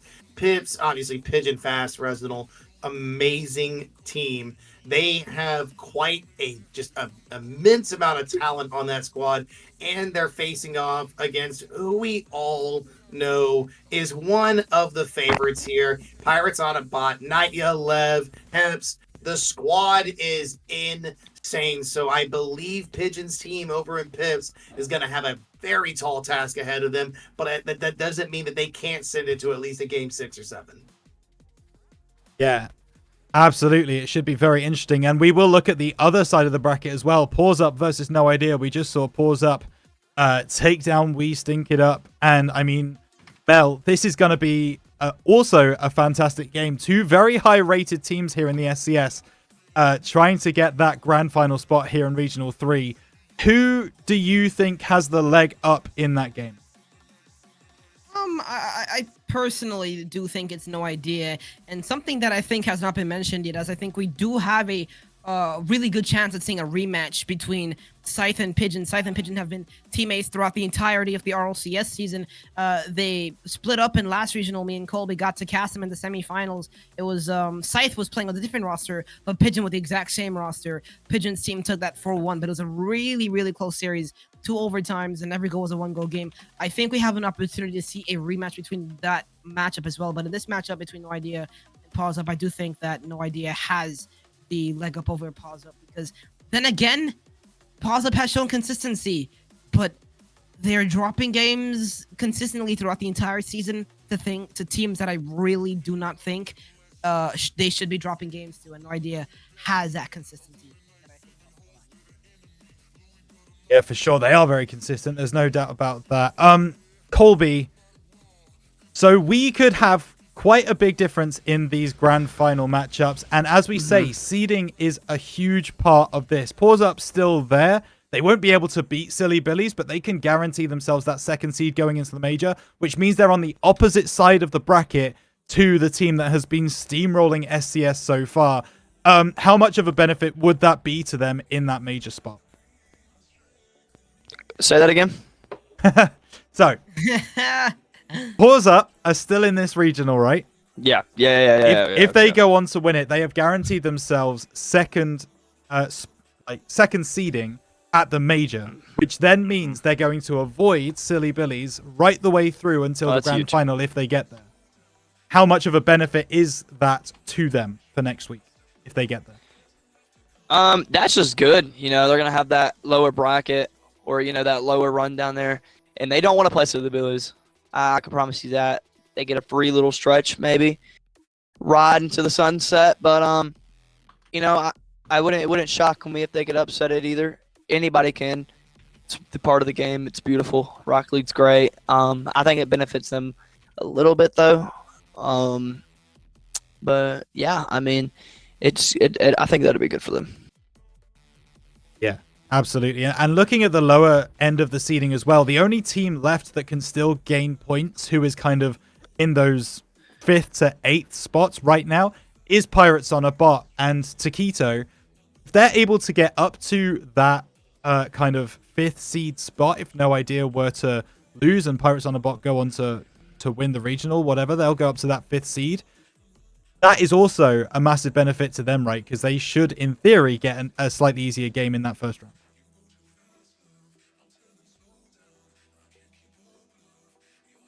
He is muted His mic somehow. is muted. Oh shoot! He is muted somehow. Hey. We're here. Sorry.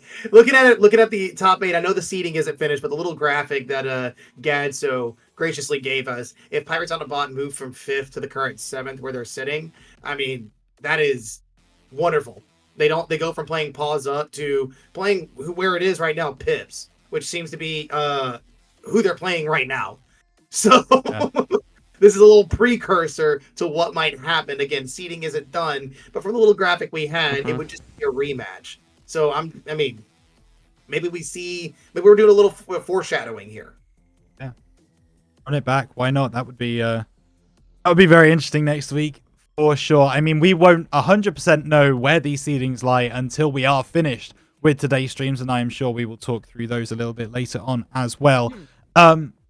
Mel, the major's around the corner, but we still have to get there first, and we have a semi-final here between Pips and Pirates on a Bot, two rosters that are so good. Pigeon, Resonal, and Fast for Pips, and then Pirates on a Bot with Nightyear, Lev, and Heps, a well-known team, of course, here in the SCS without doubt. Talk to me a little bit about these players. Who do you think is going to be the one to stand out in this game? The initial MVP, if you will. In this game, wow, it's gonna be interesting. I think, in my personal hot take is gonna be between two players. It's gonna be between Lev or Fast. See, Lev for Pirates on a Bot, he is one hell of a very mechanical player. And he's going to be able to do a lot of things. Knight is the person to set everything up. He's probably the most composed, the smartest between all of the players. He's probably the highest quality of all the players. But I think Lev individually is a playmaker, and he can make things go through. On the other side for Pips, Resonal, the plays that he makes, the things that he comes up with, like his creativity reminds me of RLCSX Arsenal. The guy makes my jaw drop sometimes, and he is unreal. So it's going to be between one of those two. In my opinion, it'll probably be Resonant. Wow. Very interesting. Well, that is one prediction, but we need 3 more predictions. We need a series score from each of our panelists, and I believe the game is about to get underway, so we need to make this a little bit quick. So, Feisty Taquito, give me a series score. Pips, Pause, Pirates on a Boat. Who you got? Pirates on a Bot, 6. Oh, okay. 4-2. Pirates on a bot. Mel. Oh, considering that Pips just went to a game 7 with last minute, which I did. I'm gonna rate them higher now. I'm gonna go personally Pirates on a bot 7, which I may regret. All 7 for Pirates on a bot. Colby, talk to me. What's your series score? Yeah, I've got to go Pirates on a bot in 7. This is going to be a classic. You got 2 big teams, powerhouses going at each other. I think this is going to be a fun one to watch, and I got Pirates on a bot in 7. Well, folks, a grand final spot here at Regional 3 in the SCS awaits the winner of this next game. Pips versus Pirates on a bot, the immovable force versus the other objects that I can't remember the thing right now. It's late here. Geeklit, give me a break, guys, all right? I thought of it. I was going to run it. I'm not going to do, but I'll tell you who is going to run it. It's our casters, Gex and Jay. They're going to bring you the game. We'll see you on the other side. Welcome in, everybody. Jay, how are we going on this one? I'm pretty excited to get this one started. They're just coming out of the test lobby, and these two teams...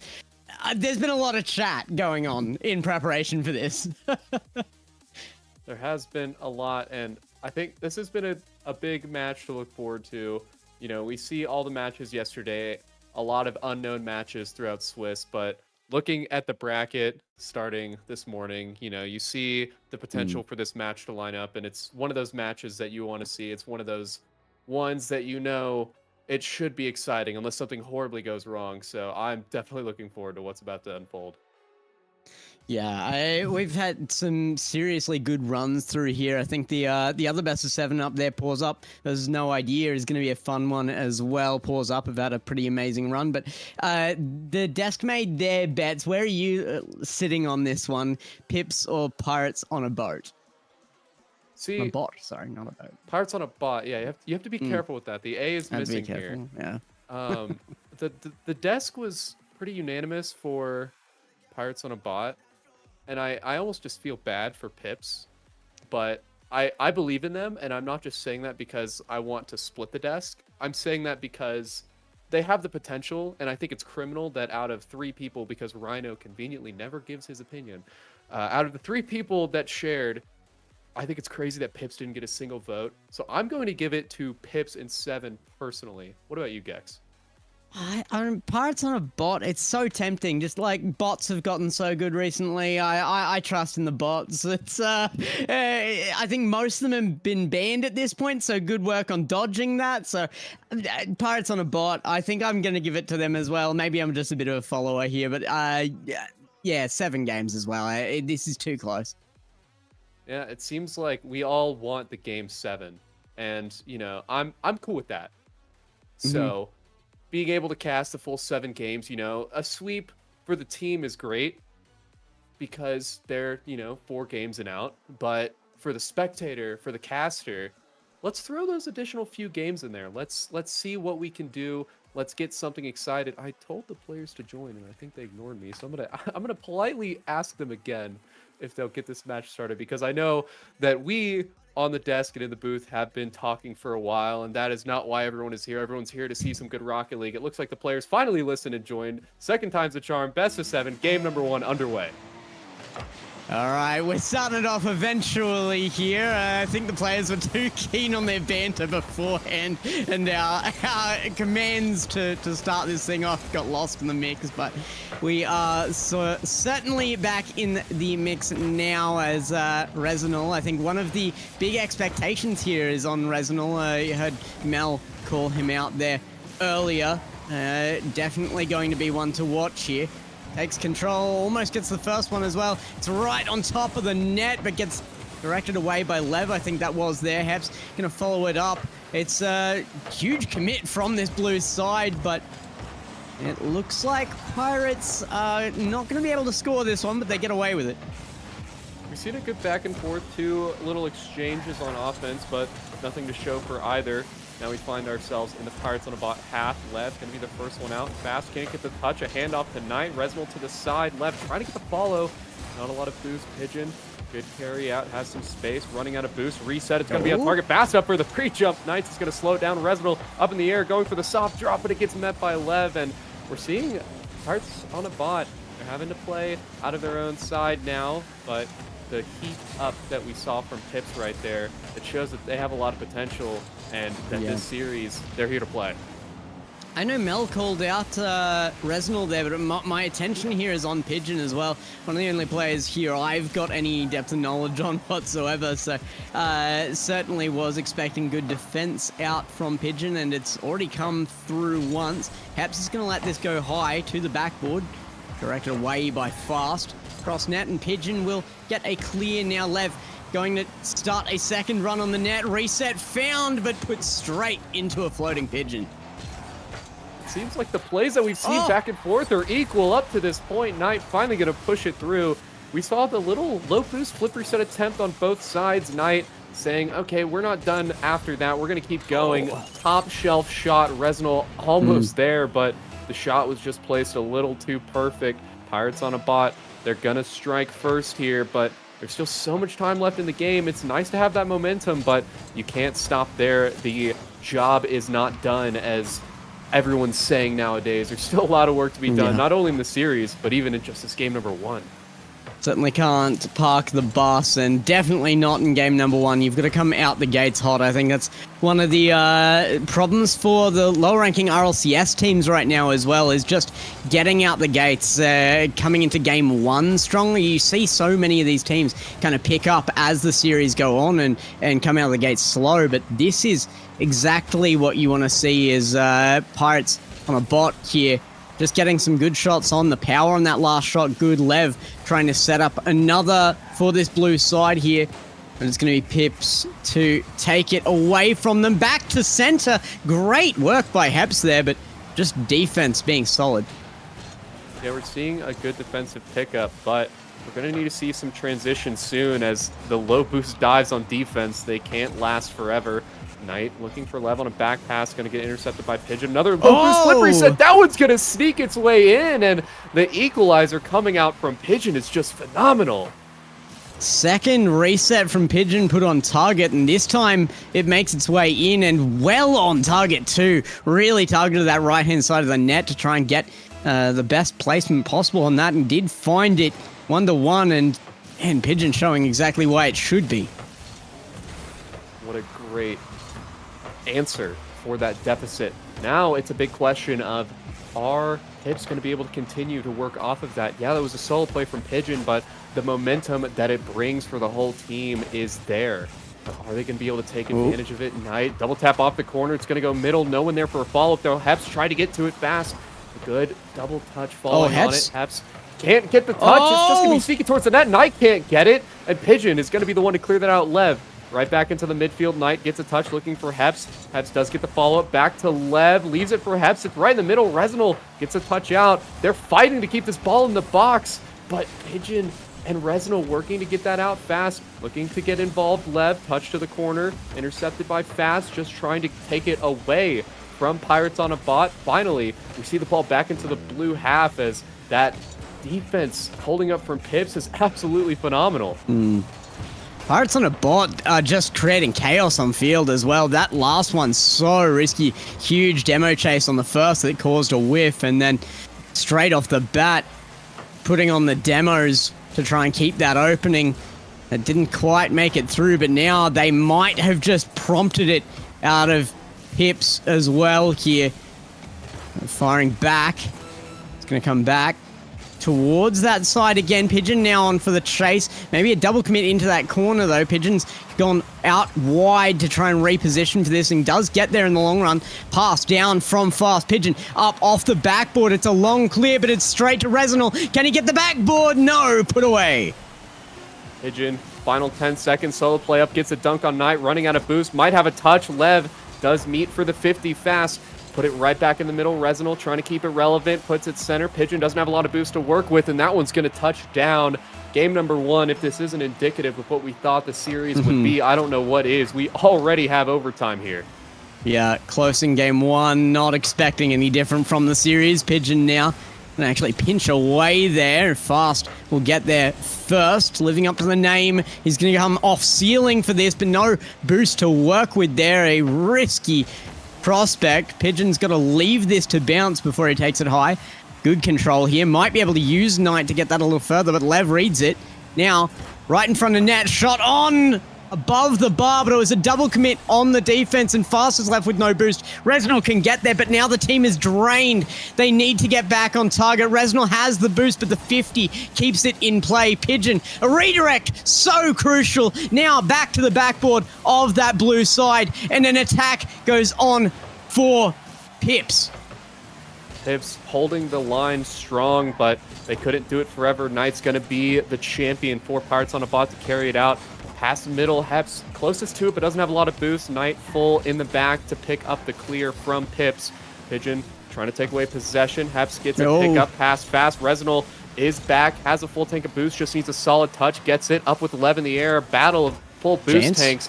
Pigeon lobs it to the backboard. Knight, a great read. Fast is going to pick it up. Pigeon full boost off of the left wall. Does get bumped, so going to need a little bit of help. Does get a touch into it. Reznol off of the backboard. Double tap potential. Can't get the connection. Fast trying to get there, but Lev gets the clear out, and the offensive onslaught finally ends against Pirates on a Bot. Great read from Lev there as well. It could have worked as a fake, that miss on net at the end there, but Lev cuts through underneath the first challenge to get to the ball. Reznor now with control. There will need to be a defense of that quality again. Heps is there early. Fast now with control. Does he get the center away? Reznor can turn. Heps there early again. Back to Fast. Passing is on point, but do they get the shot on target? No. Pigeon now to take it back to center, and Reznor shot on target, saved by Lev. Does get saved. Now the transition for Pirates on a Bot. They don't have a lot of boost to work with. Knight's still going to manage to get it to the corner. Up to Reznor though. Full boost tank. Heps gets bumped off the ball. It's just floating. Lev going to be the first one to get there. Pass up to Knight. Has enough boost to get a little bit more. Fakes it low and sneaks it in. Everyone expected some aerial masterclass from Knight, but all that had to happen was a little fake. Gets it low, Lev threatening the bump, and that one's just going to roll right in favor of Pirates on a Bot. I don't know if you can even call it all that had to happen there, because that was a masterful fake. Gets it to ground, and the catch was so crucial there. Directing it left was the only option that wasn't going to get saved there. Gets it away and puts on exactly the goal that was needed to win that game. But like you said earlier, we were expecting this to be close, and it took a goal of quality to take out a win just here in game number one. It's only going to get closer from here on out. Lev and Pigeon on opposite sides of the pitch individually had 5 saves each. There was so much offense that required some crucial saves, and they were the main ones to answer. They had a little help along the way, of course, but you could just see how many quality shots were on net. It wasn't just hitting it into the back wall. It's shots that are on target. Those saves are registering for.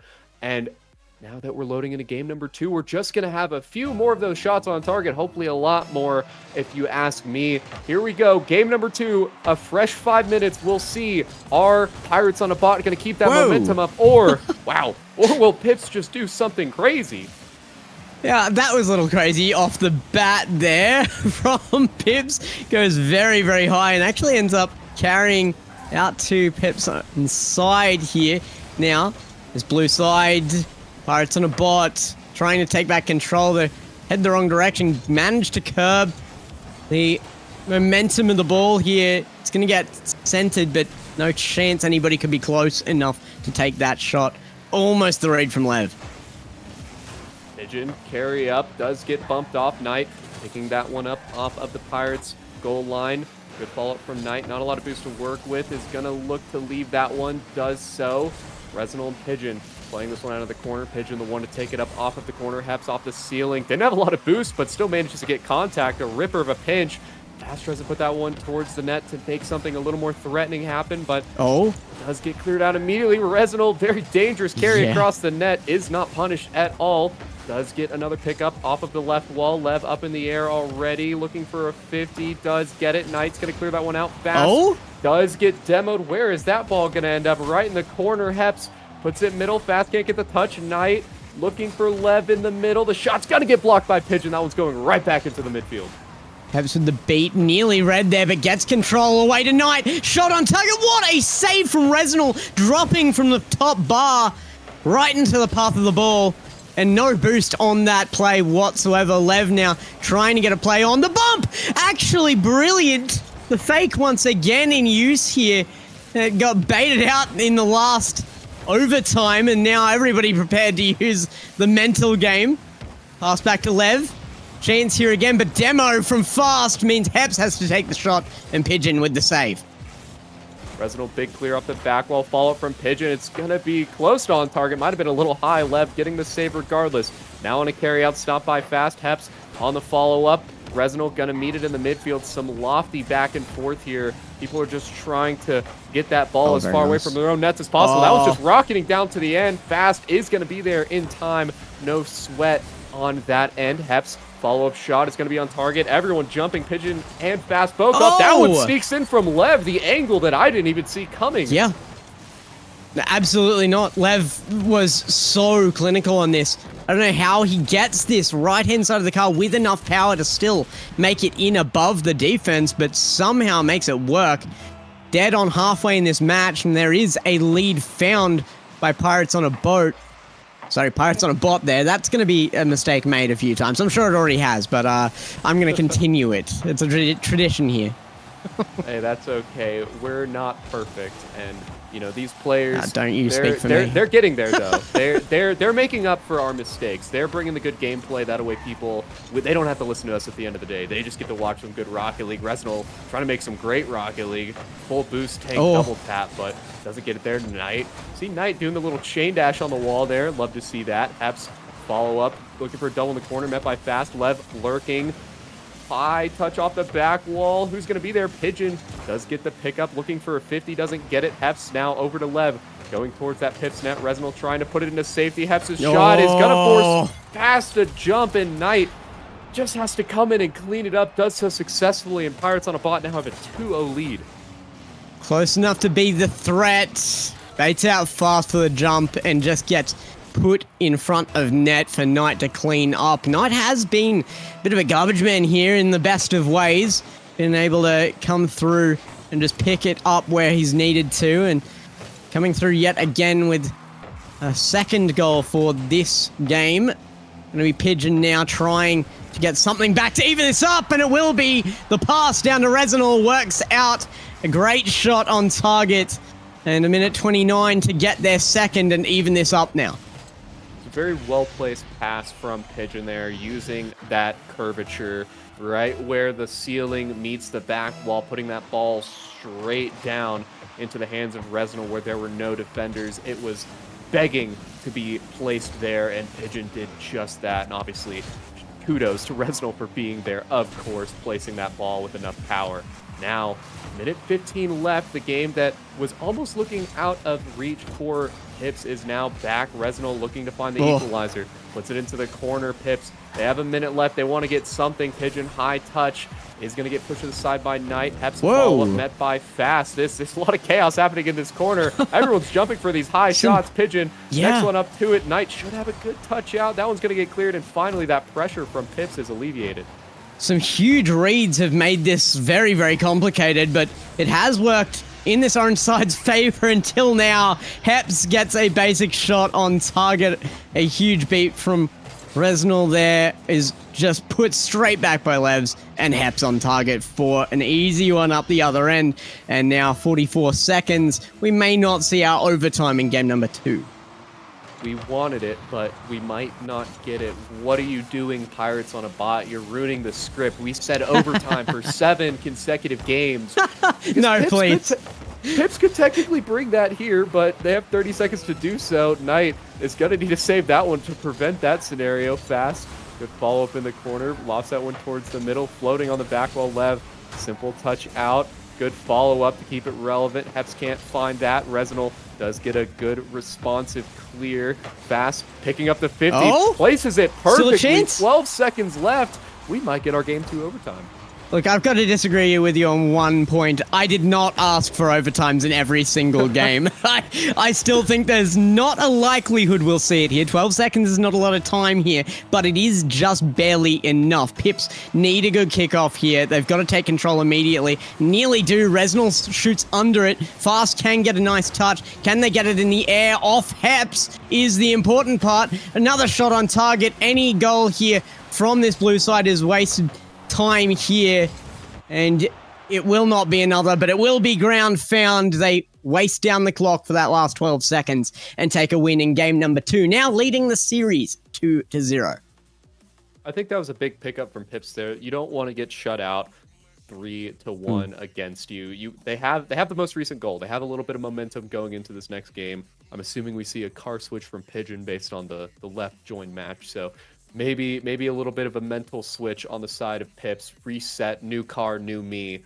But they do need something. They're not falling behind, I would say. They are in series score, but mechanically, skillfully, they're not falling behind. They're hanging. They're doing their part. We saw the overtime in game number 1, a close one here in game number 2. Just because they're down in the series, I don't think that means they're out. I think they just need a couple of things to go their way. Maybe if they can mix it up a little bit, see if they can disrupt the Pirates on a bot rotation, maybe pile on that offense a little bit more, because we saw that they have such a fantastic capability of just putting shot after shot, keeping Pirates on a bot in the box.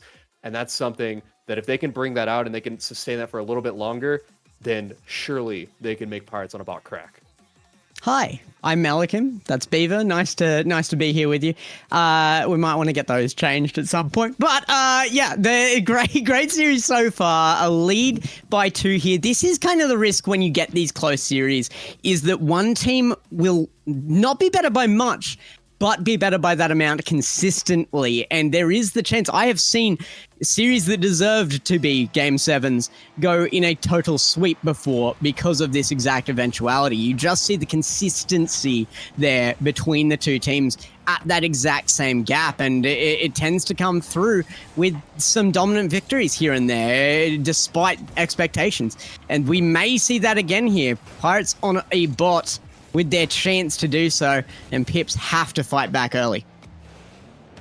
Very early back and forth here between these two teams. Nothing crazy going on in the first 30 seconds. Sometimes you love to see the shenanigans, but sometimes it's relieving as a caster that it doesn't get too crazy. It lets us settle into the game. Knight looking to change that, but does get pushed away by Resnal. Heps looking for Lev, intercepted by Pigeon. Potential double tap, a little too high.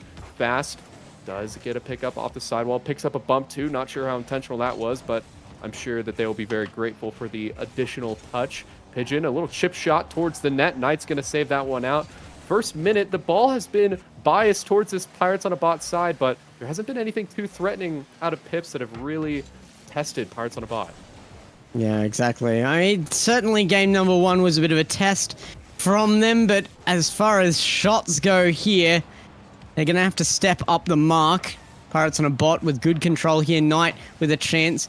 Very low boost in goal from all members of Pips. Now Pigeon coming through with the defense once more, and Fast comes through in the back line. Great clear here. Almost gets away with that. Would have been on for a counter. Pigeon now maybe giving away a little too much control there. Had the time to slow that down and go for a solo play. Might be able to anyway. Great reset. Knight on the crossbar will make the save and the second shot as well. We're seeing some pretty quality flip resets this series. It's nothing crazy, you know, no one's going for the off-the-ceiling triple reset, double tap, but just solid resets that are really testing the defense. You love to see that. But now we're going to see a pickup on the side of Pips, bringing it out. No resets here. The ball is on the ground, albeit I'm sure these players could do something to make me eat those words. Knight, good carry out, met by Fast. A 0 boost 50-50 and goes fairly neutral. Resnal gets a pickup out of the corner. Lev placing that one back, giving the teammates time to rotate back into defense and settle in. Pigeon will take a boost, but can't find a good 50. That one's just floating in the air. Heps, first one to get to it, puts it towards the back wall, met by Resnal. It's floating. Knight looking for a shot, can't get it. Fast is just going to rip that one, but Lev is back in time to save that one out. And now we just see the ball floating slowly back on the Pirates on a bot side as it does get pinched out, but seems like the name of the game in game number 3 here is just see how deep you can keep it in that Pirates on a bot side. I think pounding that last shot on target was the right choice. I mean, Lev just barely back in time, and it keeps putting on the pressure. However, nothing is breaking them right now. Pirates and a bot seem to be comfortable in their own half, and every time I've seen a team get that way, they've been confident in the series. As soon as you can be comfortable in your own half, keeping control no matter where you are on field, it's a good thing, but maybe that's put into question now.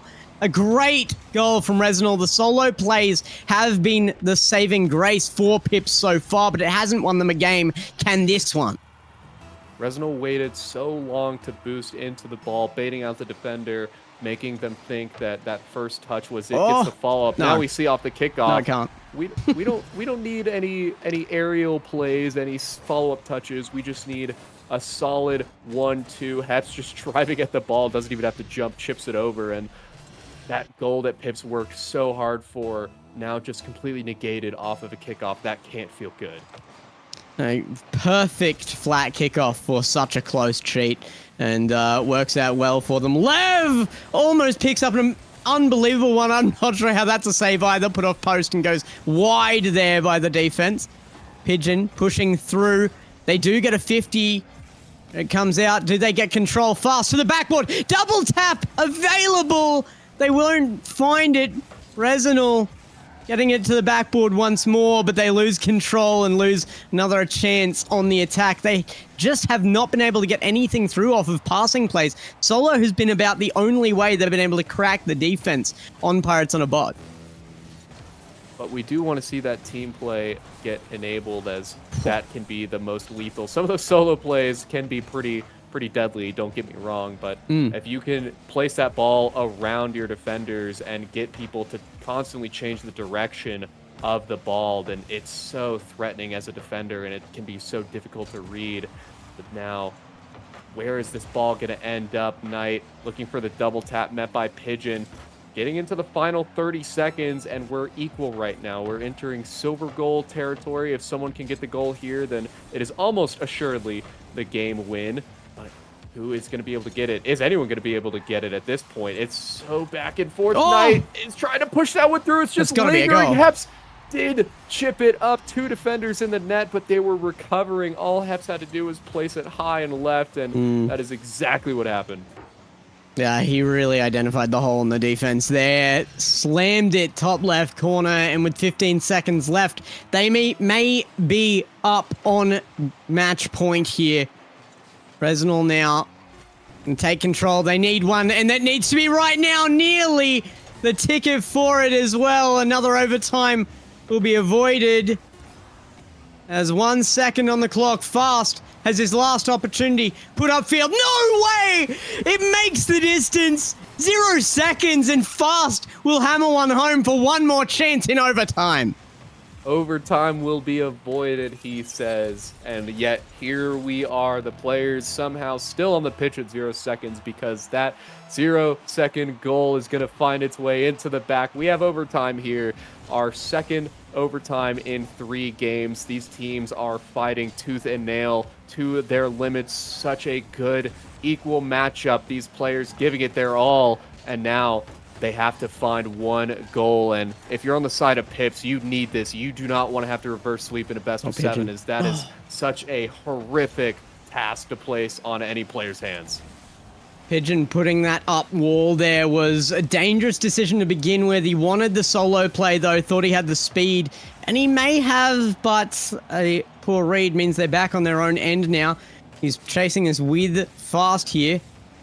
Not really any cohesion in this play between the team, just 2 players running with the ball here.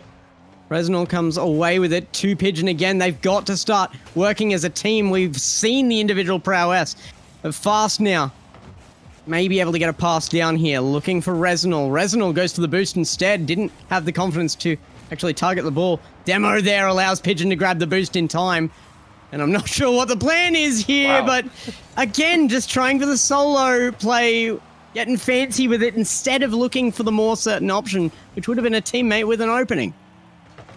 And I'm not sure if it's a communication issue or just an issue with the players themselves. I'm curious to see maybe players aren't communicating their positions effectively, or if we're looking at players that really would just rather take the ball themselves. As that one almost sneaks down solo play, but on the side of Pirates on a bot, that's something that they've been able to mix very well with the team play. Heps chip up fast, goal line save.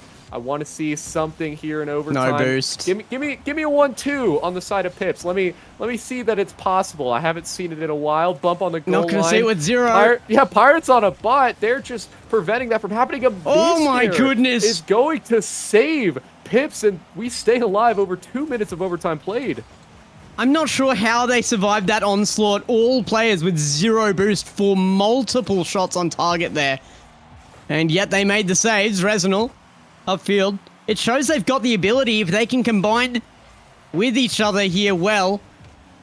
And that's going to make the difference in this series. They've got to make it happen. Reznal upfield now. No read on Lev there. Goes to Knight. Beat by Pigeon. With some power. May have actually been the goal to take it, but comes away lacking. Knight now to the corner. A little bit of lackluster touch himself. Means it will not center here. And a fight from Pigeon. Bumps. It's actually getting devastating watching this attempt after attempt from Pirates on a bot go to nothing, but the defense keeps holding from Pips, and it's starting to make them a little bit desperate.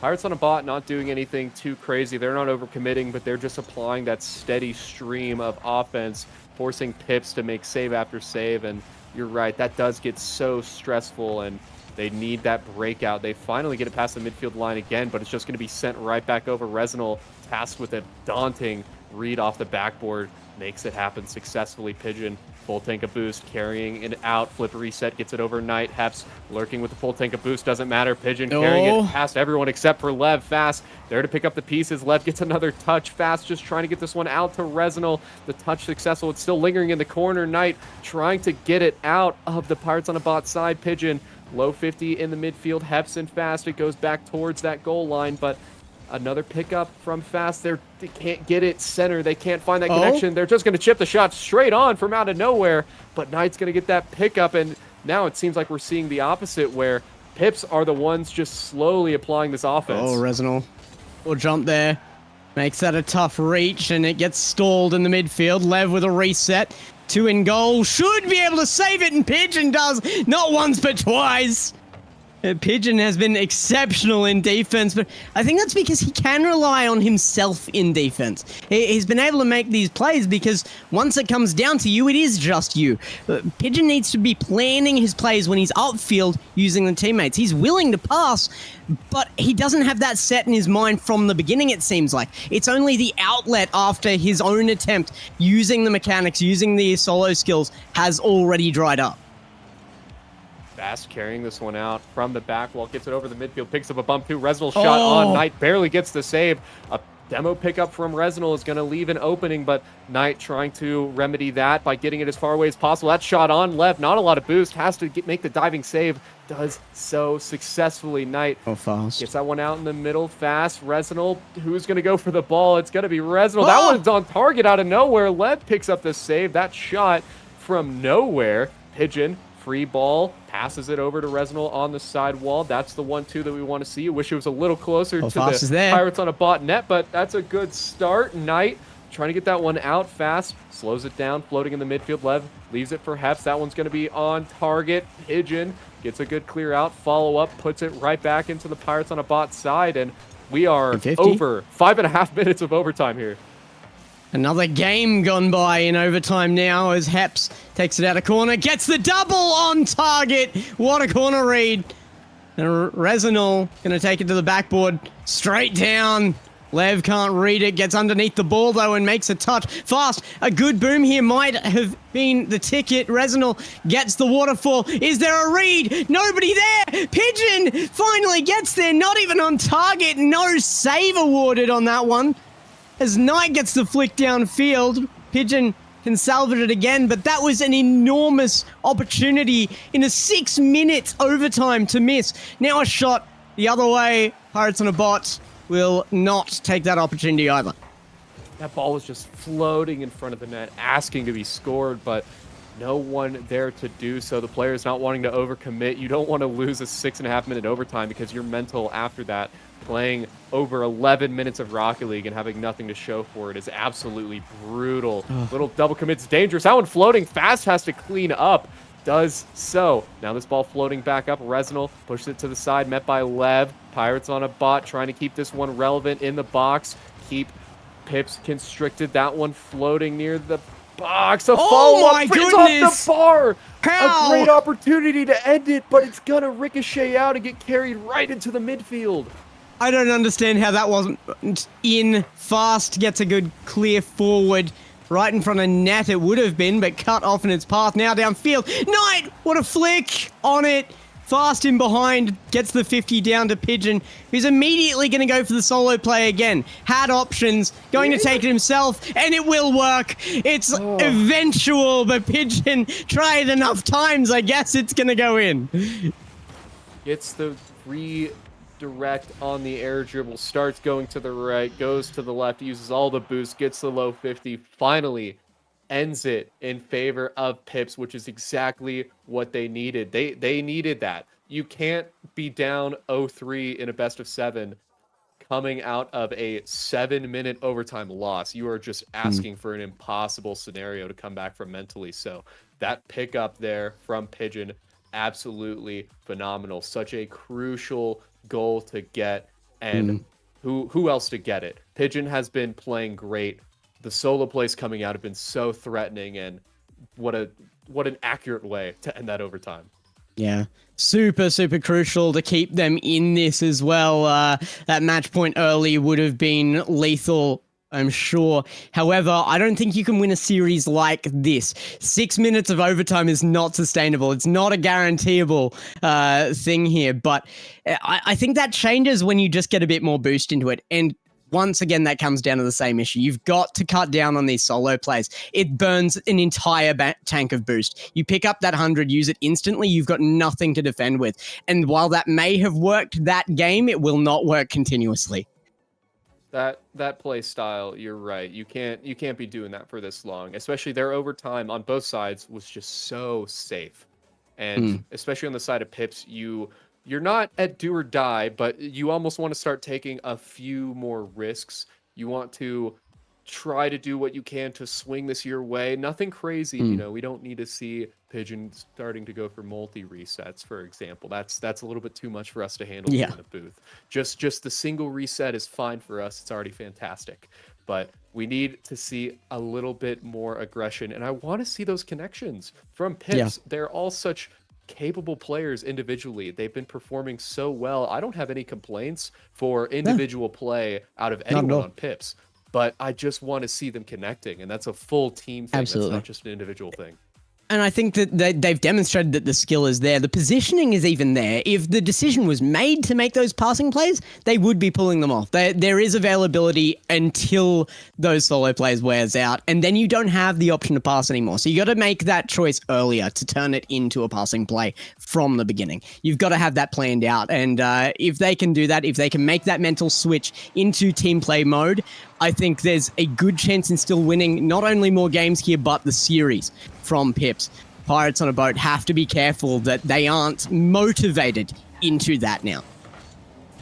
Fast, trying to get this one out of the corner, didn't have a lot of boost. Haps does get bumped, pick up from Knight. Good touch off the back wall, looking for a follow-up on target. Reznal gets the read. That one's going to be off the bar, and an onslaught in the first 30 seconds from Pirates on a bot. They took that loss personally. They want to immediately swing the momentum back into their favor. Lingering on the midfield line. It's going to be launched up. Stop from Pigeon. Does get put down. Fast first one to pick up. Beats Knight. Tries to get it over Heps. Heps just going to put that one a little further back towards the Pirates side. Get that one back in the control of Blue. Pigeon with such control. I think this is what I love to see out of players actually with the mechanical ability, with the solo ability of a player like Pigeon. If you can take that and put it into a team setting, use it to create the chaos and the openings, the rest of your team will just clean up. You can do the work without taking the goals yourself, and the team will absolutely flourish for it. And you see it over and over again in these high attack playstyle teams. almost a good opportunity. Resnal pokes it out. 3 Whoa. players commit. Everyone up in the air for And Pips yet- to get that one out. Somehow it's almost in the back of the Pirates on a bot net. Knight's going to be tasked with getting this one out of the corner. Gets it past Pigeon. A little bit of an opening. Knight looking for the reset, but doesn't have good positioning on the ball after. Resnal, a good touch out. Another double commit. I know we said we wanted to see team play, but Gex, I don't think this is what we had in mind. No, not exactly what I was hoping to see here. We saw several double commits out of net from Pip's last game as well. Didn't work out for them, but finally Pigeon gets one off a passing play here as well. Resnal doing so well just to smash out of the corner. Saw Knight out of position there, too close to that corner. Gets it in over the head, and the pass makes it an easy shot in for Pigeon. Pigeon just stuffed that one into the crossbar and it went through. I thought we were going to see another kickoff goal right there. It's the exact same scenario from the last game played out, but it was a little high. Fast carrying this one out, a good flick, but Lev able to get the touch. Fast just diving at it with no boost. Can't find a touch. Lev clear out. Pigeon full tank of boost, smacks it into the ceiling, gets the follow-up touch. Knight gets and the that boost one is gone. cleared out fast up in the air. Resnal thought about jumping too, and the issue with that is now you have 2 players that don't have a lot of boost. Fast got to pick up. Resnal had to retreat to get some boost, and it's those little holes in your offense that break that quick rotation and can really be detrimental to applying that consistent pressure. I love how good at making space Pigeon is. It doesn't... He's... Oh my goodness, Lev's there. Just waiting at the back post. Pass across. Who did this come from? Knight. Just smashes it there. Pigeon's there for a save, and Lev is waiting at the other end. That is an instantaneous reaction from Lev there. No time to see that one coming, and that was quite impressive, Lev. I will give that to you. That you had no time to react, and yet you get the flip in, slow down your momentum. Oh, great pass. Just be there. That one might float up off a bounce shot, but Heps gets the pickup out. Resnal, only one back. Challenge with the 50, puts it to the side. Pigeon going to pick up a demo to slow down the Pirates' offense. Lev, a good pickup. Doing a little power slide spin action there, but nothing to show from it. Fast. Getting that one towards the middle. Knight, touch to Lev. Good 1-2, but does get met by Resnal in the air. The ball now in the Pips corner. Pigeon, the one to carry it out. Has Fast free jumping. Is Fast going to be there? Almost, but it doesn't matter. The ball's on target anyways. Finally the right time to choose the solo play here as well, though. 1 to beat, you can turn this into 1v1. Pigeon screams 1v1 skills. I would not want to go against this man, and he shows exactly why. Massive flick, targets well, and just beats the last defender by a mile. And that's a great way to get back into the lead, is that one quick little solo play. Heps trying to break that though. Skimmer of a redirect, but it's going to be a little bit wide. Resnal backwards, last back. What is happening? Resnal doesn't care. Was backwards, still managed to turn the car effectively, make the save. Now Fast trying to get it out. Flip reset, gets it over one. Not enough boost to follow, but that's what teammates are for. Fast, a good touch toward the middle. Pigeon was there, but a little bit too much sauce on that pass into the middle. That one's going to get played out. Pirates on a bot. Opportunity. Pigeon clears that one to the middle, and we are seeing a lot of back and forth. Heps, that's just open. That was almost tragic for Heps, but that one's going to go bar down, back up, and finally into the back of the net. You ask him afterwards. He'll tell you that's calculated every day of the week. Perfect placement. Never in doubt. That's a 50-50 chance of going in, that one. Definitely what they need, though. Pirates and a bot coming back here in less than a minute, so good timing for that. Gotta say, though, Pips have made the right choices this one. It's mostly been on Resnal. Has just been picking up on exactly what we've been asking for. Resnal has made so many promising passing plays, but a good demo there means Heps is going to get one away. Final touch scored by a defender, but what option do you have left here? Nobody else available. Out of boost, Resnal just makes what he can, and it does not work out. It feels like Pips worked so hard to get that lead, to try to tie up the series, and it has to hurt so badly to watch that lead slowly diminish over time. We see the 1-2 connection. It was on target. Please, we want more of that. That was perfect. Heps was there for the save, but a phenomenal 1-2 pass. You saw how hard Pirates on a Bot had to work to get that save, and that's just one. Surely, if you keep putting heaters towards the back of the net like that, one of them is going to sneak through. Pigeon went for the solo play again there, this time prompted by the fact that both teammates had already just had a pass on the ball. I think we're out of boost, but regardless, has to make it so slow. It's defendable to take that solo play option now. Will need to make this work. Fast is up, no boost, but had to make the effort. No time. It had to count there and then, and they couldn't make it work. And now we see that match point come through from Pirates on a boat. That's scary. You have to I'll get it win right one of these 3. days. You got it. It's a mix now. You're slowly getting. I'm glad more you've got and more confidence. Correct. Yeah. Yeah, because more you slowly. You started only Pirates on a Boat, but now we're slowly Yep. mixing in Pirates on a Bot until we're finally fully switched over. But for the other side of the pitch, because they have a name that's a little bit easier, Pips, they need to win 3 consecutive now. That's hard. That's a big ask out of them in this best of 7.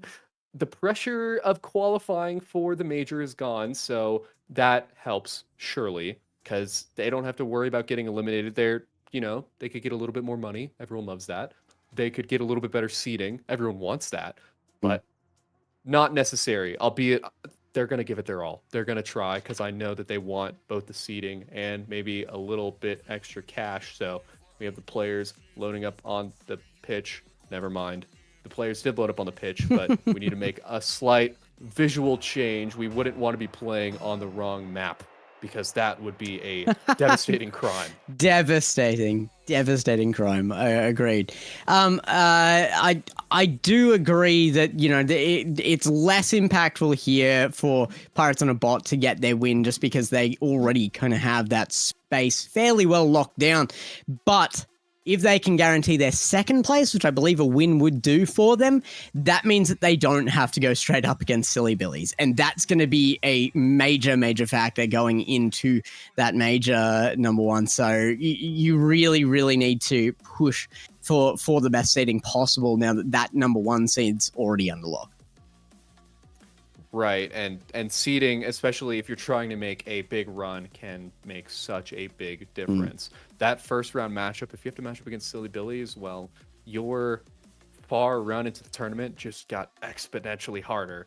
But if you can have a little bit better of a matchup for your taste, that's going to help you get all the way, especially if you can get on the opposite side of the bracket as the first seed. Then you can make your run. You don't have to worry about them to the grand finals, and by then you make it there, you're hyped up, you're ready to go. Final match. This is everything, do or die, and you can use that momentum, you can use that motivation, you can use that adrenaline to really push you through. Plus, that $180 for first place is definitely nothing to sneeze at. Certainly would go well in a lot of players' wallets there. But not the big ticket item here for a team that's already pushing so hard for those top positions. So either team, though, needs this for totally different reasons here. I think the pressure is on Pirates on a Bot to take the win, because they're expected to here. Almost an entire desk. You're the only one to go against them in the picks here. So congratulations to you being the odd one out. But maybe you just did that to take a little pressure off them. Maybe this is a counter pick for strategy here. You got money on Pirates on the Bot in the background. Hey, I think every team deserves fans, and if no one else is going to do it, I think these players deserve it, and I will gladly take that role. They've shown, they're down in the series 1-3, but they've been hanging this entire time. We saw a 7-minute overtime. That's not something you see if a team is completely outmatched. That's something that these teams are matched. This is a good matchup. These teams are here to play each other, and it's hard to just say, oh, Pirates on a Bot are going to come out victorious. If you see a 7-minute overtime, that really goes to show that the potential is there for Pips, and it is not absolutely out of question for them to find a couple wins here and take it the distance. But Go ahead. How can we say that we're all predicting a game 7 and then nobody predicts Pips anyway? Like that doesn't seem to go right in the head. You need to have a pick for Pips there. It's only right when we're predicting this to be that close. The chance is definitely there. I agree. And finally, after a slight yapping session in the booth, we see our players loading in. Well, it was a 4v2 for a second, but I think the players were trying to figure out what teams they belong on. Right.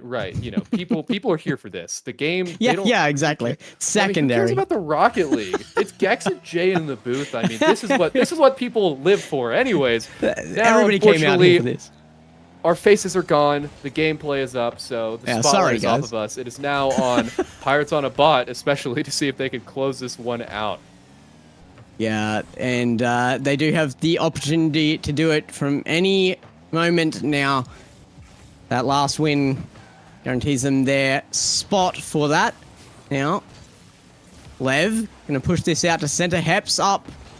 Actually, a whiff by everybody there. I think Heps gave up on that. Knew he was beaten if the touch was there, but everybody lets it go.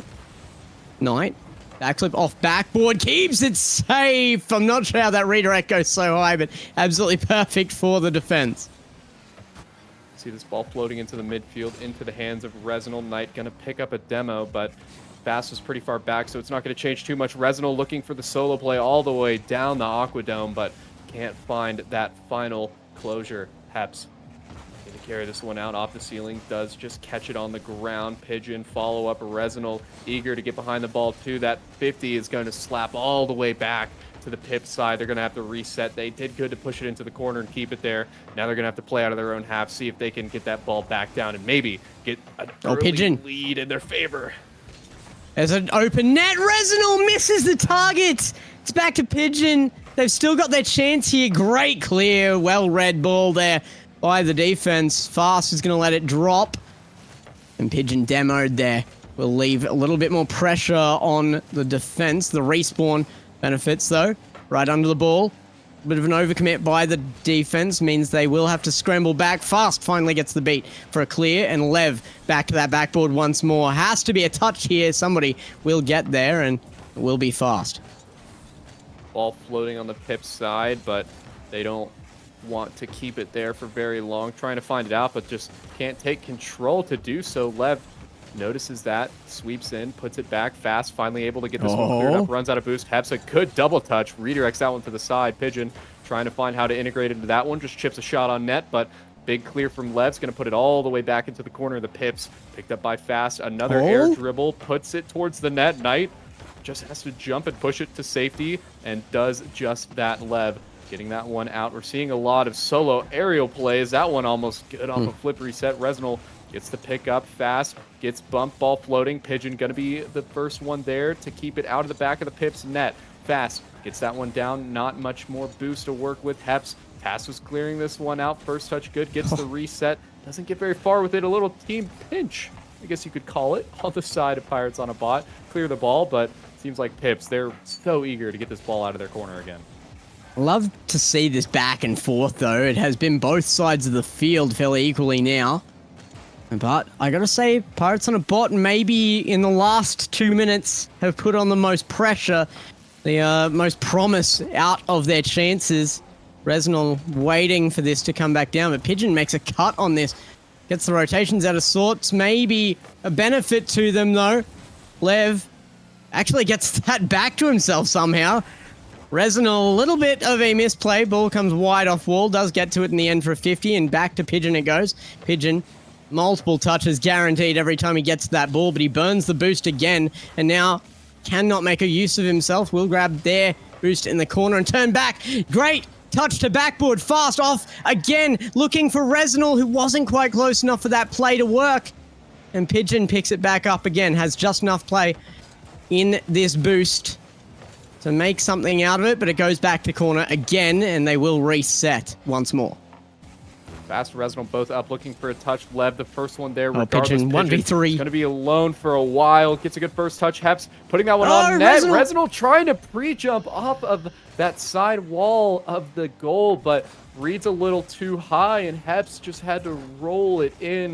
That has to be so painful for Resonal. You're right there above the ball, but you just can't get down to save it. 53 seconds left. Separate Pirates on a bot from closing the series. Once you get that momentum up the post, there's not a lot you can do to get back down if it is a low shot, and it was taken so well. Great defense from Fast there once more. He has actually turned into the primary defender for this team. It used to be Pigeon, but Pigeon trying to push himself up into the opponent's half and get as many goals as possible as the panic has kind of turned on for this team. They know that the pressure is on here. They've got no chances left, and they have to make a goal here. We've seen them do it once on a 0-second margin with no error. Can they do it again here? They've still got moments to spare. Can Resonal get this back? No boost. A 50 will come out Fast with a beat, but Red away. Pigeon now needs this high Fast to the corner. Resonal down, no shot found. 0 seconds on board. It's in the air. Great touch by Fast to keep it high. Resonal, one more. They need this to ground. If you are Pirates on a bot, and they do find it, they're going to take the series and head through to the grand final. That was a solid attempt at the end there for Pips, doing everything they could to keep the ball in the air. What I would have liked to have seen is a little bit more aggression in the last 20, 30 seconds from them. It seemed like they were still playing that safe game. They weren't playing like there were 30 seconds left. You're about to lose a series. You're down. There wasn't that, I don't want to say panic, but that chaos that ensues when you have absolutely nothing to lose. Not until like 10 seconds, yeah. Maybe, because I mean they can score at 0, so maybe they don't need to risk it for that long. But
turn to dust. When we aim to fly higher, we got lost and dragged each other down. We kept running from the shadows in the night, realizing it was not worth the fight. Moving on alone was what felt right, 'cause we were never meant to be. Dum dum da dum day. Dum dum da dum day. Dum dum da dum day. 'Cause we were never meant to be.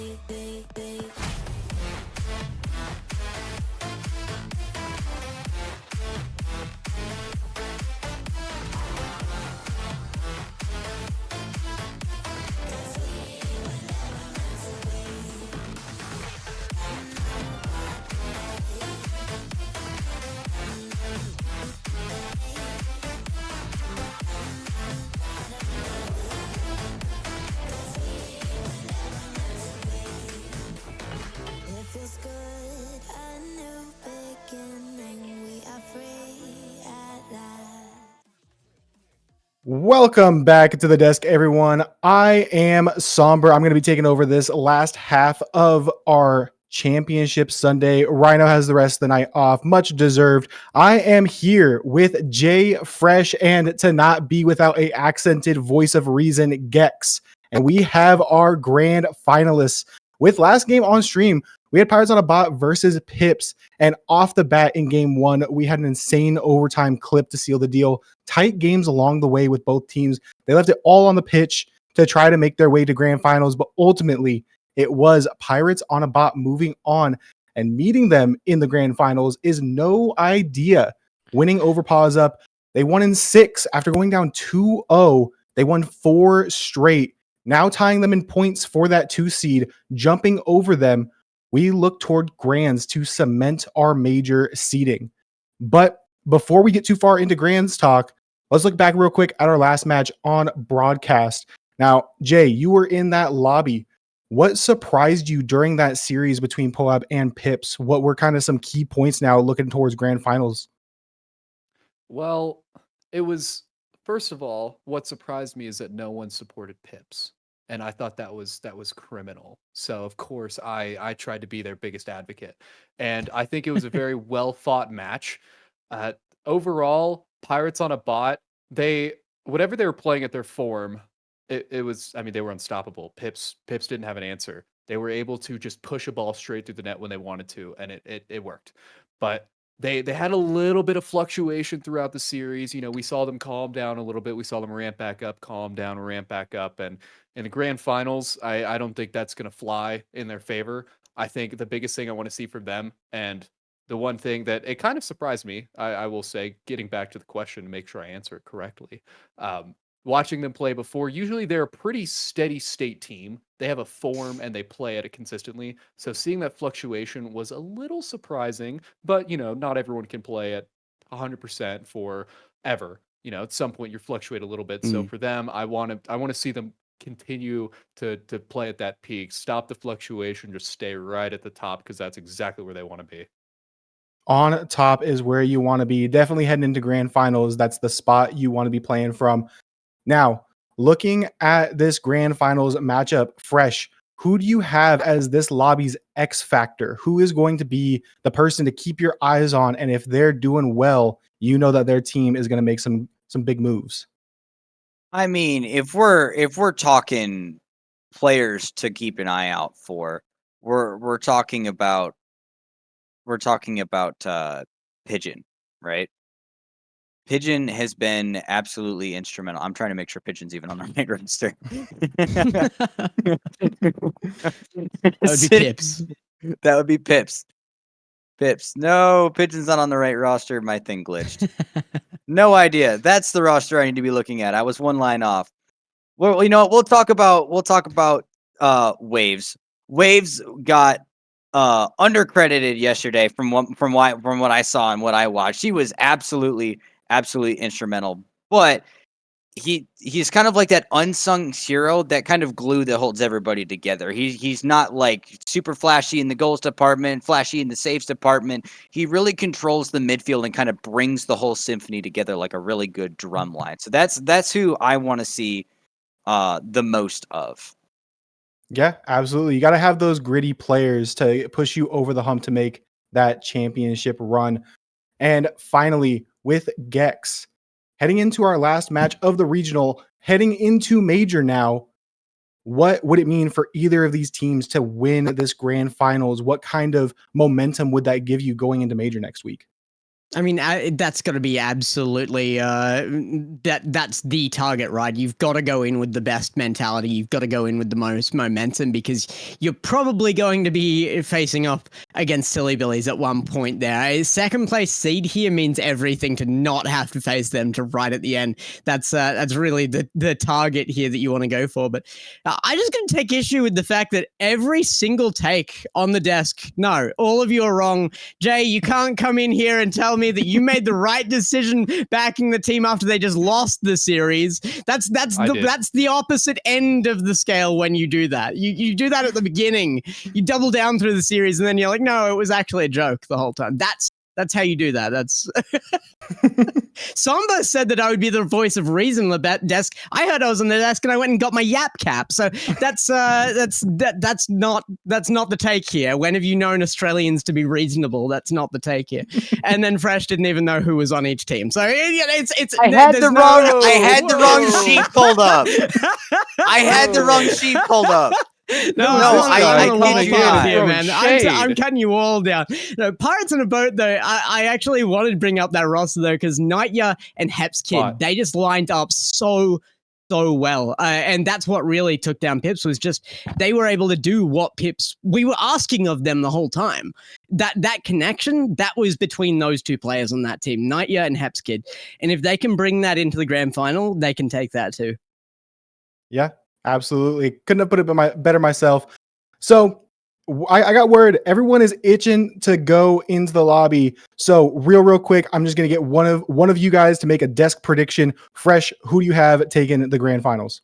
I have Pirates on a Bot in 7. Pirates and a Bot in 7. You heard it here. The desk, mainly Fresh, has spoken. Taking the whole shebang is Pirates on a Bot. Now, we throw it over to our guys in the booth to kick off this stellar grand finals matchup with a special treat to end off the chaos and hype. We got a triple desk. Beaver, Mel, Colby, take us in.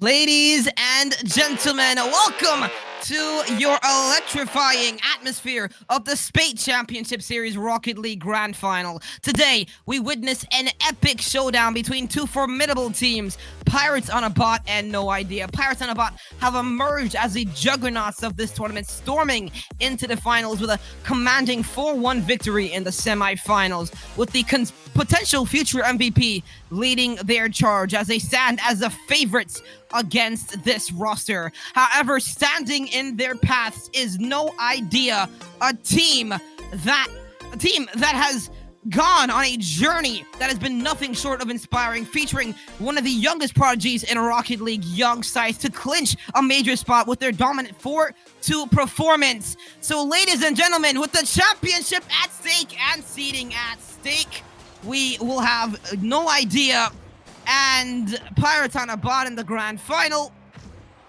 What has happened here? I've tried to go into the game here, but this has been unbelievable. They were waiting on me to give the go. They got confused when you gave it.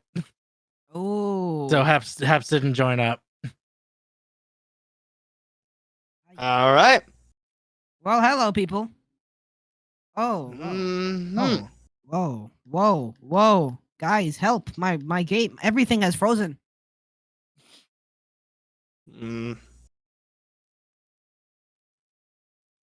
Okay, it's not worse than my oh. Can Malakim Home leave the lobby?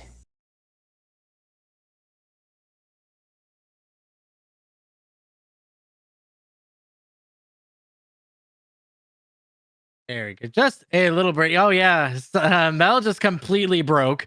His camera went off the screen as well. So just a quick second.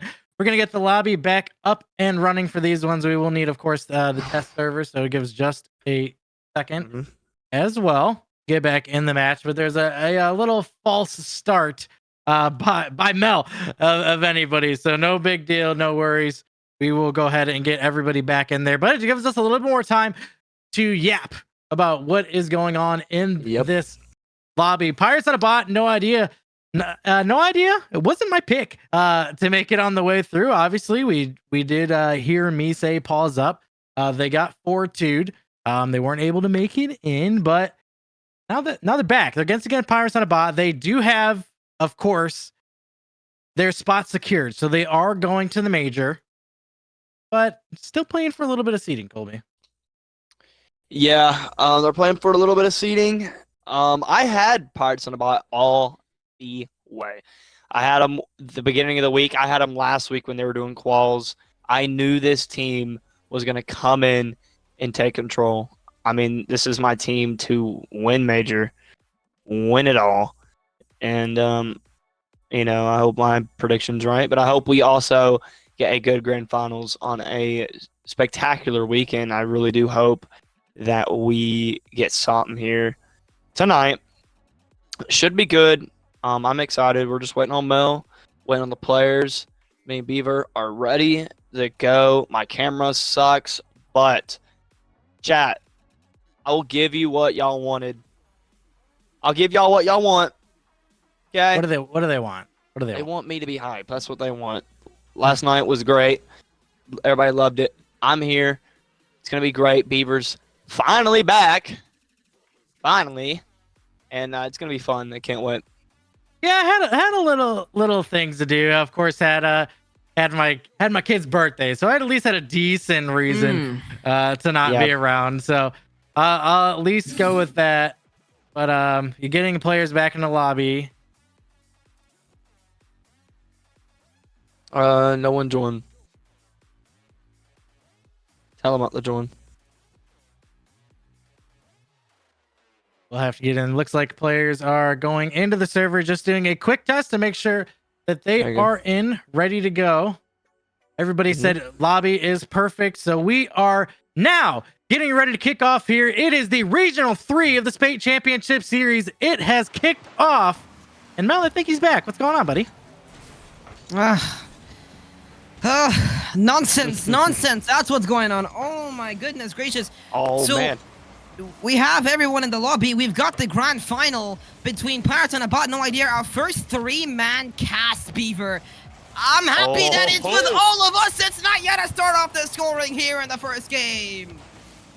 Is Naya to come over the top there? A nice double by Heps. Inverted to get that one through. Threads the needle between Scythe and Curry. Opens up the scoring. A little bit of ice on the lobby there, but Naya still feeling pretty warm. 20 seconds in, and they're already cooking. A Scythe, though, tries to get a double, but cannot connect. Waves gets it back to Curry. Curry shot off wide, though. They're playing good ball here. They're going to have to keep up. This night team, this Pirates and a Bot team is different than whatever they have played this weekend. They're going to get it mid. Heps is there. Heps has been a really key player for their success. And, yeah. It's good to mention as well that No Idea, they are the underdog in this matchup by far. Gonna be interesting to see how they respond to that. Scythe pinches it off the top of the car of Curry to at least try to make things interesting as Waves trying to get it back into the midfield. Has Curry and Scythe into support. He can't do too much. Naya around the corner. Heps gets bumped out the way. Lev is up very early. He can go the full length of the field. Reset for Lev, but nothing more. Nice little dunk there by Scythe. Waves trying to get a flip reset, taken away by Naya. But this No Idea team has a lot of momentum going for them. They lost the first 2 games against Pause Up. They took a timeout, won the next 4. Colby, they're feeling pretty good going here, but they're chasing 1 so far. Yeah, they took that timeout and they dominated that last series. I mean, they came out and threw it all out on the line. Right now, though, they gotta find each other. There's a lot of solo plays. You just can't do that against this team.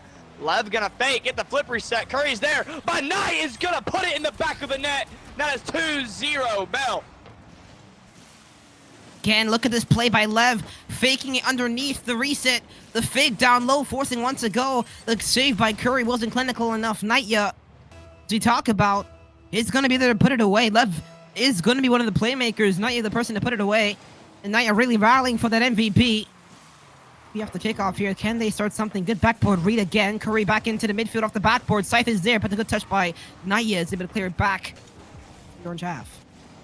And Lev's touched that one over. 1-2 play. Waves going to come up with the save. Waves has been an absolute monster on the defensive half going into yesterday as well. Last game he played 7 saves on the side of Waves. So even if he's not making as many waves as he thinks on offense, that defense has always been stout. But it is Scythe on the ball heading over towards Heps. Heps makes the touch. Curry into the corner trying to find that midfield. It's free in the mid, but Lev takes it away. Yeah, Waves has been such a key player on defense. I mean, he's been dominating. He's been the wall for this team. They're definitely going to need him in that back line. They're on the attack here. I know it's 2-0, but they've had a lot of chances to do something. Waves going to try to get a touch. Lev's going to cut it off. Weird touch, though, going into the corner. Waves. It's a misread there. Heps is going to keep pushing, though. Gets a dunk on Scythe, but Scythe is going to be able to get that 50 and flick it overnight. One-on-one with the goalie. That's a good demo, and Lev is going to bang it to the corner. Curry, waterfall, Lev with the clear. Scythe, but straight into Knight. Yeah, it's an open net, but the touch, first touch, meant to be controlled too heavy. Curry, interesting bang into the right corner, pass downfield. Curry's next up. Scythe into Lev, who has done so well to read everything that has been thrown at this roster. He's been such a solid point for this Pirates on a bot roster. Maybe Scythe can make things up, back in the other way by himself. Can't do too much at the backboard again. Waves keeping this ball in the blue half. Scythe next up, Scythe shot goal! 1-goal game. Absolute missile from Scythe came down from the heavens. It was a great double touch by Waves into the corner, just slips it underneath the bar. Pixel perfect precision from Scythe. 1:14 left to go here, 2-1, but they cut that lead in half. Yeah, that's a good pass there from Waves. Scythe, though, got the beat on Lev. He was up fast and just nothing you could do. Knight was so uncomfortable in the net. That might be mid, and it is! Scythe puts it in. Waves with the duck, and they tie the game with a minute left. They were talking trash on this guy, Waves, but let me tell you, left the awkward position and gets set off, and Scythe is right there. Oh boy, Baver, we got a game on our hands. I mean, it's just such a great steal by Waves in the corner. You just don't expect him. I think he half flipped into that ball just to get the perfect 50-50 over towards Scythe, and you know he's not going to miss that one. A full head of steam going into the goal box, and it is tied up. 45 to go. A match worthy of the grand finals for sure, as there's just 40 ticks as Heps put one on target. Scythe turns it away. One-on-one with Knight. Scythe gets a good 50. Curry's going to try to pinch it mid. Not a good touch there from Heps. Lev on the back wall. Going to get the flip off the wall. Get another touch. Scythe's going to take control now. Good 50 there. It's a one-on-one. Heps has no boost. Lev, there's 2 players off. Waves, though, going to get a touch. There's nothing they can do. The pressure on these boys. 10 seconds left in game number 1. We could be seeing overtime. Here's Curry off the backboard, double denied. Wave shot off the backboard. Maybe one more opportunity here before the ball hits the ground and we go to overtime. Here is Lev, has Naya in support, but he puts it into the ground. Overtime in the first game of the last grand final of the regular season. Couldn't draw it up any better here in game 1. It's going to be Waves trying to get the kickoff goal, denied by Lev. It is Scythe now. Patience to get around Heps. Scythe throws that in the midfield. Naya just puts it down off the back wall over towards Lev. He's got a free opportunity, but Scythe, way to go behind the play. Infield pass to Heps, denied by Waves. Good touch there from Lev. Tries to get the flip, pops it up. Heps is there. Lev tries to read it, but no. The defensive plays coming out of these players. Bumping, no. Hebs tries Here to it get a is! shot off. Double, no! Good save there from Scythe. Curry gonna try to clear it out. They are so uncomfortable, but no one what has a boost beat. back. He's gonna get, no! That's a good defensive play. Waves with the control.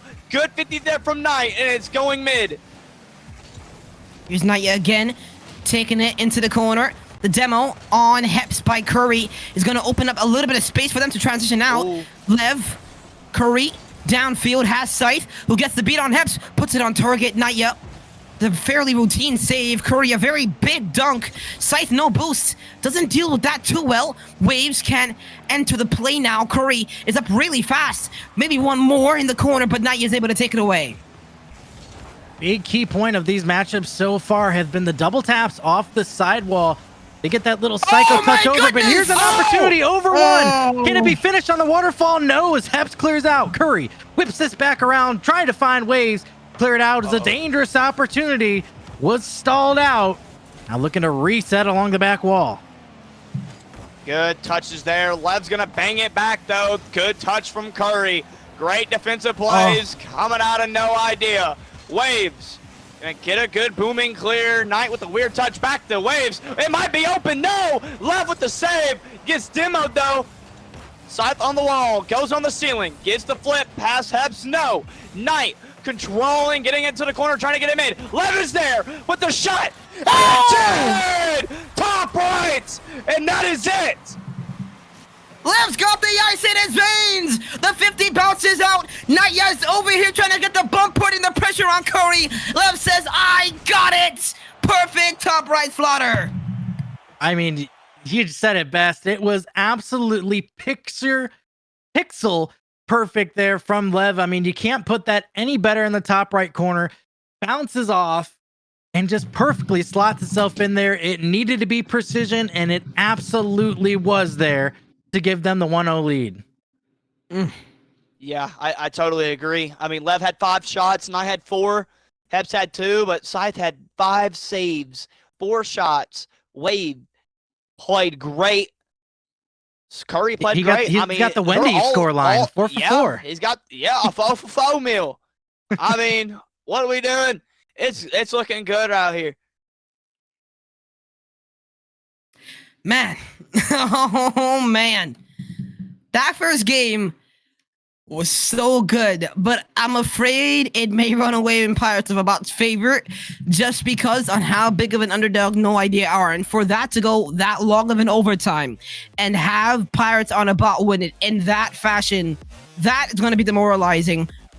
But No Idea just have to make sure it just doesn't hit on their mental because they've got a lot of skill against them right now. We'll have to see how they respond to that first game overtime going in Pirates of About favor. You know, if I didn't see the last series, I would have said, maybe that could tilt them a little bit. But again, they were down 2-0 to the number 1 seed. They came back and ripped off the next 4. So I've seen it. They got the ice, especially if you have these 3 players playing, in conjunction as much as they do. Scythe, obviously, he's been a menace on the ball. Waves has been all over the place as well. And Curry has been just doing great to lock down that midfield. So if they can keep these team plays working, they definitely got a shot. I wouldn't say it's a chalk series yet. Get the touch around. No, Curry's there with the save. They're both playing good. I would not count No Idea out. Waves is making great plays. Curry's making good plays.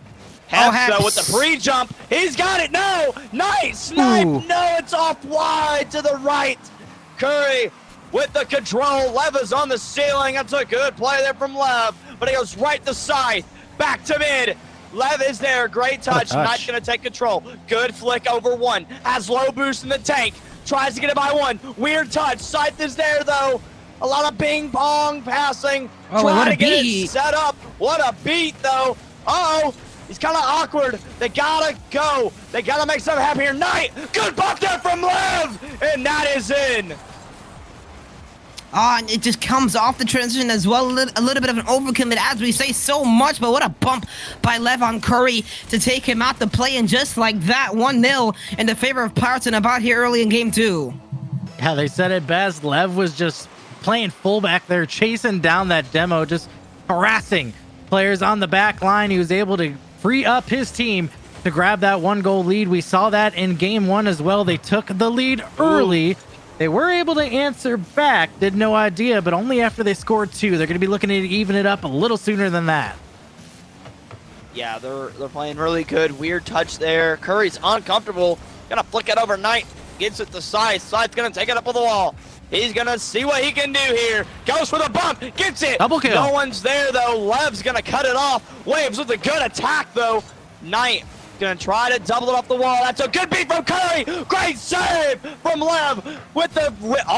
It might be in. Is anybody there? No. Waves gets it back mid. But Heps is there and Lev. They're going to pinch it on out. Scythe has to control this one. He does do really well with that. When when No Idea have space, they have had a lot of space and they have done really well with it. Of course, when it's granted to them, which is not really a lot. What a demo by Lev. It's going to open up the back line and give some space to Naya, who just decides to rip a shot on, which I'm not so sure was the greatest idea here. Yeah, he's the accuracy isn't what we normally see from Knight. It's Lev trying to do everything he can, and Scythe still comes up with the save. Curry deletes Lev after that play, not allowing that second shot opportunity, but it's great interception by Knight again. Just half flipping into that was Curry. Heps towards the infield, clears away by Waves. Another dangerous opportunity here from Pirates on a bot, but that defense of No Idea continues to hold strong. I think that was Scythe. He was really uncomfortable. Had to get back. Oh my goodness. I mean, they're all over No Idea right now. Past the mid-known. Behind the back of Knight. Heps gonna try to get another touch. Scythe's gonna take control, take the corner. Lev's already there. Good hit from Lev. Double kill Demos again. are coming out left and right. No Idea doesn't know what's going to happen to him. I mean, almost every time they have the ball, you will see Pirates in the Bot getting at least 2 demos. I mean, it's just been a massacre out here. Here we go. Naya over the top of 1, over the top of 2, but Scythe remaining composed on the goal line. Waves trying to get the fast break. He's got no help. Curry downfield. Waves is there. Has Scythe. Scythe can't go up in time. He's just going to keep this ball in play. Double tap back into the midfield. Waves continuing to make a play on the ball. I love to see that. Scythe on the backboard. Is there a follow-up? There's no one there. It's only a 1-goal game, but the complete control has gone to Pirates on a bot as a counterattack comes up, but Naya's 50 with Waves. It's going to stall it out into the corner. 25 ticks left to go on the clock here. It's over towards the net. It's in. Scythe off of the demo. Nobody was home. Scythe fired that one in. It was 1 mile per hour away from being nice. But 68 in the back of the net. You're still taking it with 23 to go. Yeah, I mean, they tied it back up. You know, last game they tied it up. They went to overtime and they lost. They're trying to bounce back after that game 1. Waves gets it. He's going to hit it mid. Is anybody there? What a touch from Heps. Curry, good 50 there. Is anybody going to follow up? Waves, they both go, but Heps is there. Knight trying to get it out. They have a lot of pressure. No Idea has to keep it going. Scythe with a good touch. Is anybody there to defend? Yes, and we have another game 2 overtime in this grand finals. Yeah, it'd be very bad for No Idea to lose this overtime now, because now that's 2 against them, and they know that they should have won it, and that does something to a mental. Scythe pops it up high. Scythe trying to go by himself. Scythe at the backboard, but again, great defense by Lev to stay composed and grounded on that backboard, letting Scythe come to him. Again, Knight, the reset over 1. Knight by himself. Heps, shot, bang! 2 goals to the good. Heps comes through again. Naya makes that play happen with no boost. He had nothing in the tank. Goes almost coast to coast, and Heps threads the needle again. Another game winner for Pirates on a bot. And if you are No Idea, man, that has gotta hurt. Back-to-back overtime losses. Yeah, back-to-back. You tie it up. Try to get something going. And you give it your all, and it's just not enough. But look, they still got games to play. They're doing great. They're doing outstanding. They gotta find each other more, though. You know, Knight had 5 shots. There's got to be a way to just get the ball in the back of the net, you know, and find some demos maybe. Get the players open. And you guys get more opportunities. Oh man. Oh boy. Well then, It's been a good one. It's been a good it one. has been, but I really hate that No Idea lost that because now the tide turns. They were able to equalize with 23 seconds remaining. They kept it close the entire time.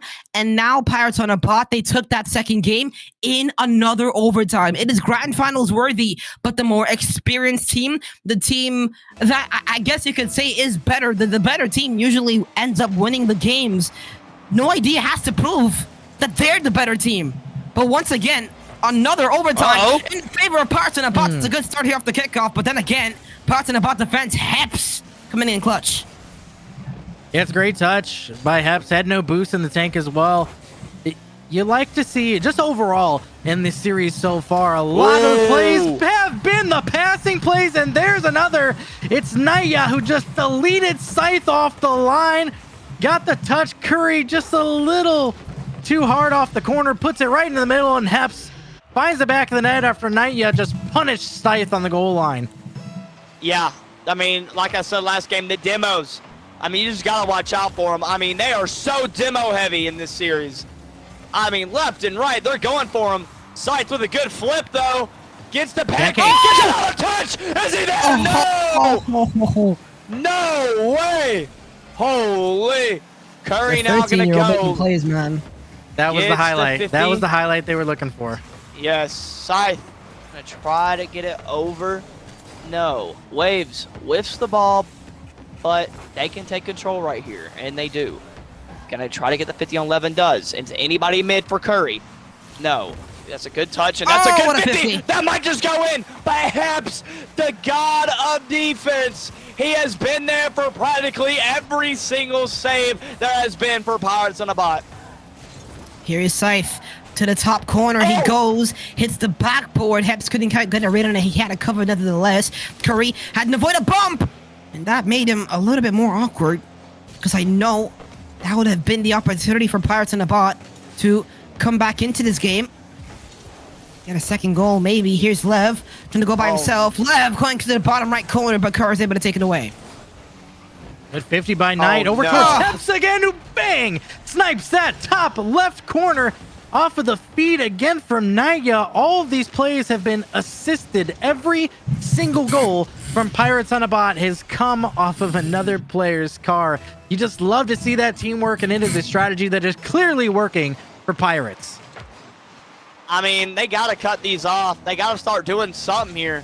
I don't know if the momentum is down right now. I don't know what's happening, but they've got to find each other. You got to lock in. You know, Waves, he's been doing great on defense, but something's got to give. These passing plays, we got to do something. That's a good touch, though. But right to Lev. Lev's going to take his time. No, Knight, he's going to leave it there. Get the flip. Weird Aki spot. Heps is back, though, off the ceiling right to Lev. I mean, they're trying to find each other, Mel. 1v1. I mean, they are trying to find each other, but right now, they're starting to be locked down. Opportunity for Curry. He can't go immediately. Saved by Naya on the goal line. Heps, around one. Leaves it for Lev, who gets past the second. Scythe, the only one with a boost on the back line. Gets around Heps. But again, Naya into the middle. Is there anyone there? Curry puts it off the backboard. Heps drops it into the midfield. There's no one back. Lev had to go up very quickly. As again, they're starting to find these opportunities. You know, the Pirates on the bot strategy here has been fairly simple.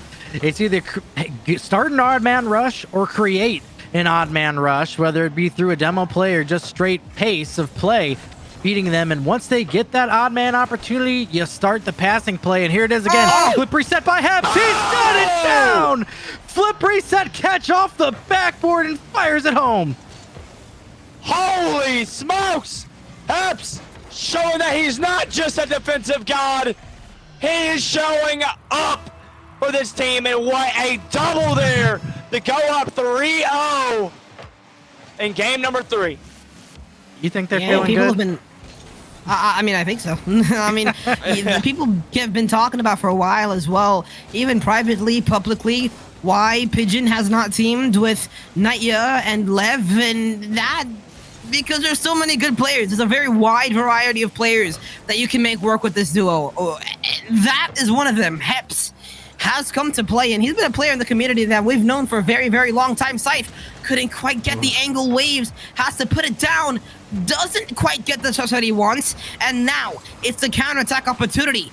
Lev and Naya both combined. Neither of them get the touch that they want. Lev goes up. The control by Lev has a player, wants to bump. Perhaps of the backboard double tap attempt, denied and taken away.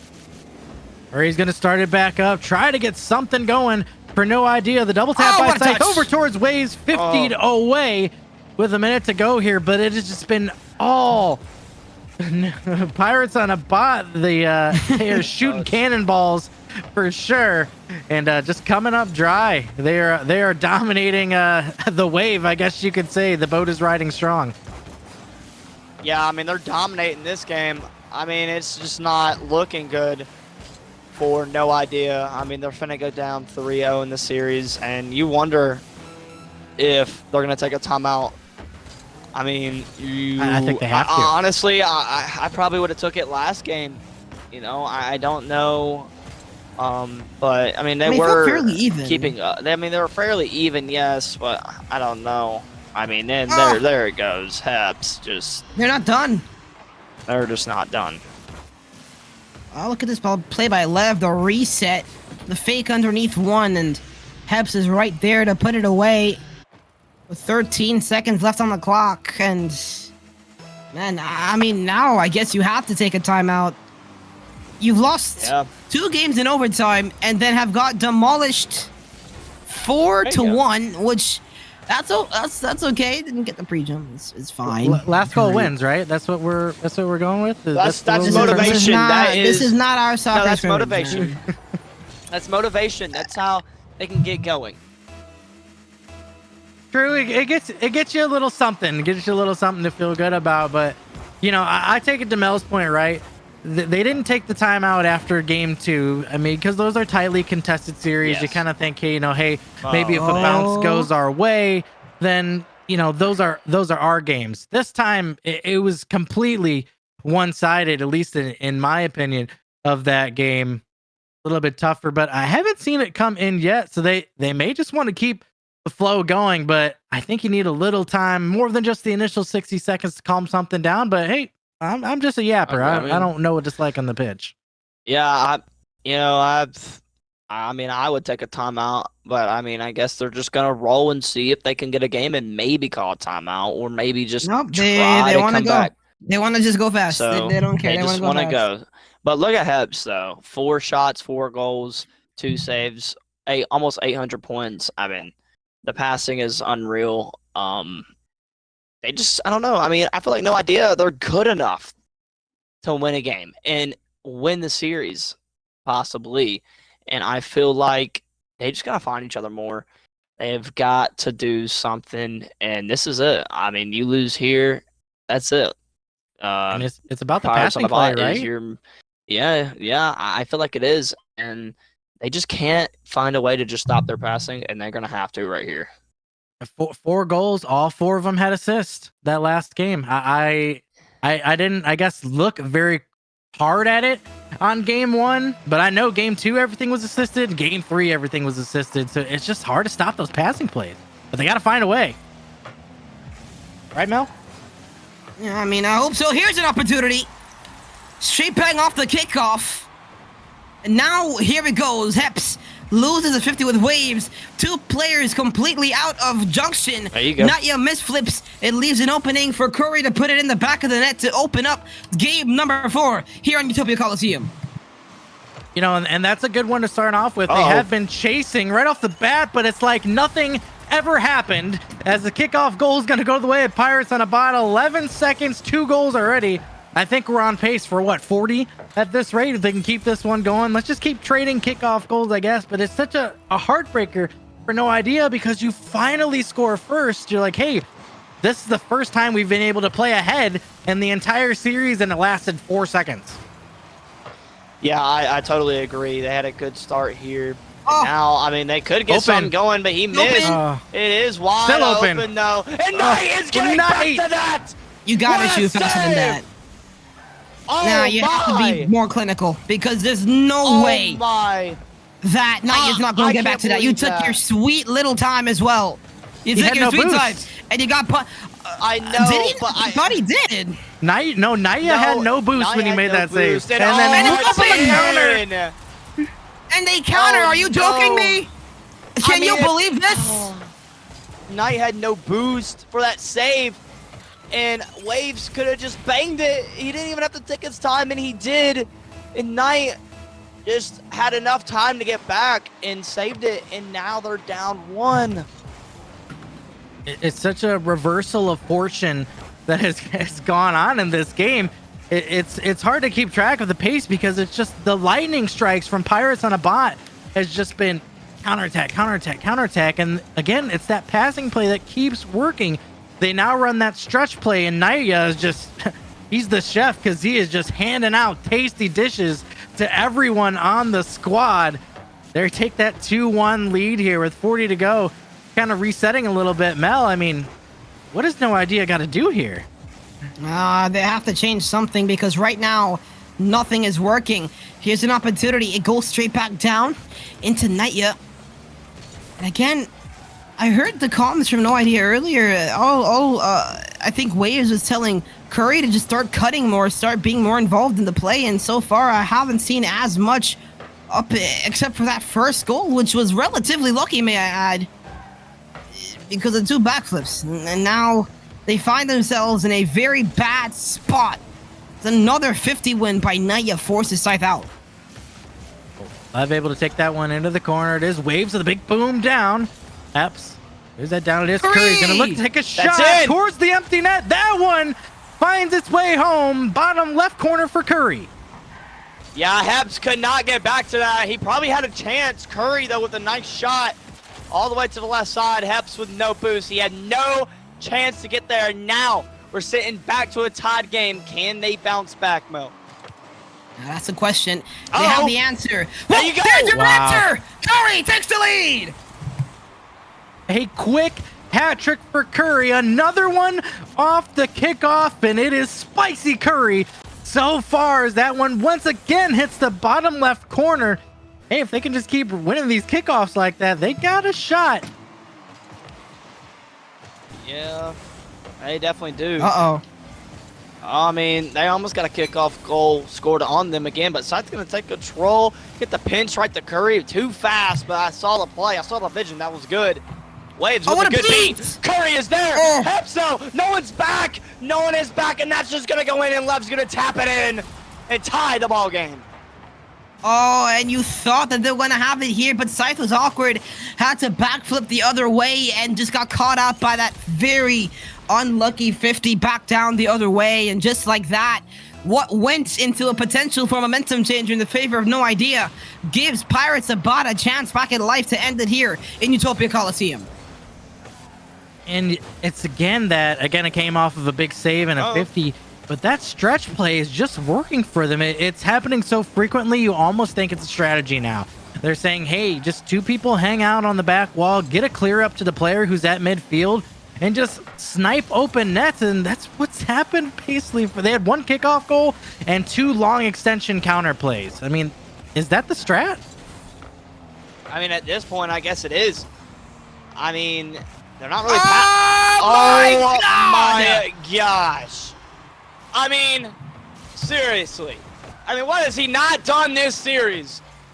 I mean, they were both awkward in the net, and I feel like they could have saved it or cleared it out. Heps had no boost. How does he get down to that? Away. I really don't know. He had no boost, and Scythen didn't go. Good fake there from Lev. It could be open. No. It's wide right, and Mel, I don't know what else to say. The mental. I don't know how you come back from this. Man. Lev, reset underneath. Bang! Do you believe your eyes? Lev, this is a masterclass. It's just such a wonderful touch, pure class. And then weight rooms, both players on the goal line. The insurance goal achieved. Lev now with a 4-piece here in game 4. Yeah, I mean, he's on fire. They're still trying to drop dimes, but We've seen some crazy comebacks this weekend, though. We've seen some crazy things happen in this state championship series. No one's back, I don't think. Oh, no, it could be a goal. No, he missed a double. Scythe gets the save. Curry on the attack. He has Waves mid. Scythe looking for a bump. Heps is on the back wall. And that's a good pass, but Waves is going to take control.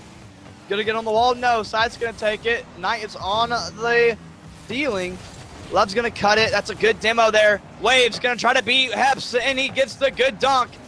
Curry now going to get the reset. Going to try to Musty. No. Fakes it. Scythe is there, but can't get contact. Here's Heps now. Into the corner we go. Pre-jumping Lev. Oh. Again, can't make contact. The contact that he wants. Naya gets caught out. An opportunity for a counter maybe, but Naya wants to slow this one down. No boots for Scythe. He can't make a play on the ball. Maybe something here. Again, Waves goes into the corner. Trying to do what he can. Heps, free ball off the backboard. Is there a follow-up? Naya can't do it again with 20 seconds remaining. 15 to go. They need to go in a hurry. And Heps going to drive the last nail into the coffin. There they go. It is GG 6-3 in an absolute domination for Pirates on a bot. They will win 4-0 in a sweep. They have cleared the lobby out. And it was the story really of the passing play, right? Like I think all goals besides one were assisted on the entire series between these guys. Well deserved. And your regional champs, number 3 is Pirates on a bot. Yeah. Hey, I called it, man. Give me my flowers. You know, I called it when they were going to come back. They were going to make a strong push, and they did. I believed in them guys, and I think a lot of people did too. GG's the Waves, Scythe, and Curry. Y'all fought hard, played great the whole weekend, but Knight and them, they wanted it more, and they took over. And congrats to them, and congrats to No Idea. Congrats indeed, Colby. A wonderful cast, of course. Again, our first successful 3-man as well. Kicking it back over to the desk. Somber, what a series, brother. Yeah, I mean, Colby just kind of took the words right out of my mouth. I was about to say the exact same thing. GG's to everyone involved tonight. Special shout out to our grand finalists in No Idea and Pirates on a Bot. And extra special shout out to Pirates on a Bot, missing last regional, coming in, taking the whole thing home, making major, getting their seed cemented. And I believe with that, we do have our final top 8. Your number 1 seed, Silly Billies. Number 2 at No Idea. Pause up at 3, 4, Pirates on a Bot. Pips at 5, last minute at 6. Patty Formula 7 and Little Birds locking up that 8th spot. So before we get too much into the talk of the major, let's talk about that last match. Mel, that was quite the booth. What were your feelings going into that match? I know we didn't have you on the desk, but did you expect it to go that way? Yeah, not that dominant, but to be honest, I did kind of see. I'm saying see. I'm Spanish. Y'all know I'm Dominican, right? All right now. So, me personally, the preseason favorites, I think, and everyone that really watched and kept up with the SCS were the Pirates on a Bot, and they dropped out of quarterfinals Regional 1 due to tech issues, couldn't play Regional 2. They come in Regional 3, and they win Regional 3. And I think that makes the major a whole lot more interesting because now you do have a very competitive major conversation here between Silly Billies and Pirates on a Bot and Pips. I think you got a 3-headed dragon in there. And that grand final by Pirates on a Bot was a statement to Silly Billies, and that win over Pips was also a statement. Last regional, Pips and Silly Billies went to a game 7 5-6 minute overtime in the grand final.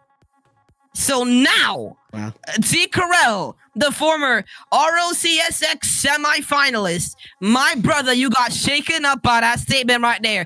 You better respect the name of Pirates on a Bot because they made a statement in that grand final. Yeah, a statement was definitely made coming out 4-0 clean sweep. Now, not to say that they didn't have flashes for no idea, but it was just Pirates on a Bot. Like you said, they were the preseason favorites. Silly Billies, they came in and they had a very dominant 2 regional run. Sat this one out to rest up. But Beaver, going into this now, Pirates on a Bot have a ton of momentum behind them. Do you still have Silly Billies as your favorite in the major, or are things kind of shaken up now? It was a dominating performance by Pirates on a Bot, and I gotta say Here's that the copium. that logo is looking nice. But to be honest, I don't know, man, because if I'm looking at the bracket now, that upper part is death. You got Silly Billies, you got Lil Birds, you got Pirates on a Bot, and you got Pips, all in the top part of that bracket. I mean, that's tough up there. On the bottom, you have No Idea versus Patty Formula, Pause Up versus Last Minute on the bottom part of that. So, I mean, I don't know, man. I mean, especially after the performance that we saw. I mean, how impressive is it that, again, you just said it, they took off a whole regional 2 and they got DQ'd out of regional 1 and then came back and just smoked all the way through. As you see the finals bracket here, I mean, 4-0 versus Patty Formula was a forfeit, yeah, but Pips, that squad is nasty. And Pips as well, we saw them perform so well all the way, and No Idea was coming off of a hot 4 straight games versus Pause Up, and to get shut down like that, I mean, yes, it was overtime in game 1, overtime in game 2. That those games are coin flips, it can go either way, but games 3 and 4, that's a scary squad if they can keep that momentum, especially if they keep using those passing plays. Yeah, passing plays, the little ticky-tacky plays. So I'm gonna get over to Gex at the end of our desk here. It's been a long day for all of us here on the broadcast, but Gex, major man, it's do or die here. This is what's gonna set you up for that second major. Really put your name out there. Looking through who qualified, are there any names, any teams that you want to keep your eye on as kind of your dark horses, kind of pre-jumping the predictions a bit before we get officially into major time, that you're going to have your eyes on going through it? Well, that's just it. I think that there's actually, looking across the qualifications here and these first matches in the quarterfinals for the playoffs, you've got the chance for an upset early in the major. And I think Pirates on a bot after that may even be a favorite. Silly Billies haven't had a result like that. That was crazy stuff out to really dominate today. But if I had to pick a dark horse, like you're asking, I'd probably go with Pips. I think it really, the 1 week they've got to prepare, that they will have the time to go in and be like, all right, let's step up these passing plays. Let's get connecting. If they just go into ranked even and dedicate time to only passing plays for a night, that could be enough to just change the result there in that first match. And that's first wave. So that could throw off our predictions for the entire finals. Absolutely possible there for Pips. Yeah, Pips are definitely a bracket buster team for sure. I at the top of the broadcast, I'll admit I got my prediction wrong. I thought Pips were going to take the whole thing. I had such faith in that roster, and they really, they show that they can hang, but they got things to clean up. And that's what this next week is going to be, to clean up and make this push to be the major champions here for SCS. That match was great. This whole night, this whole weekend was fantastic. But we do get to wrap things up with MVP honors. So coming out for the whole weekend, we're gonna go backwards rotation. Gex, who you got as your MVP? For me, it's got to be Haps. We were talking about the passing plays. That's what made Pirates on a Bot so threatening. They came through with so much coherency as a team, and I think the glue in that mixture was Haps. His passing was just on point, whether he was taking or handing them out. He was involved in just about every key play that made them come up on top. So Pirates on a Boat, and it's got to be Haps for me.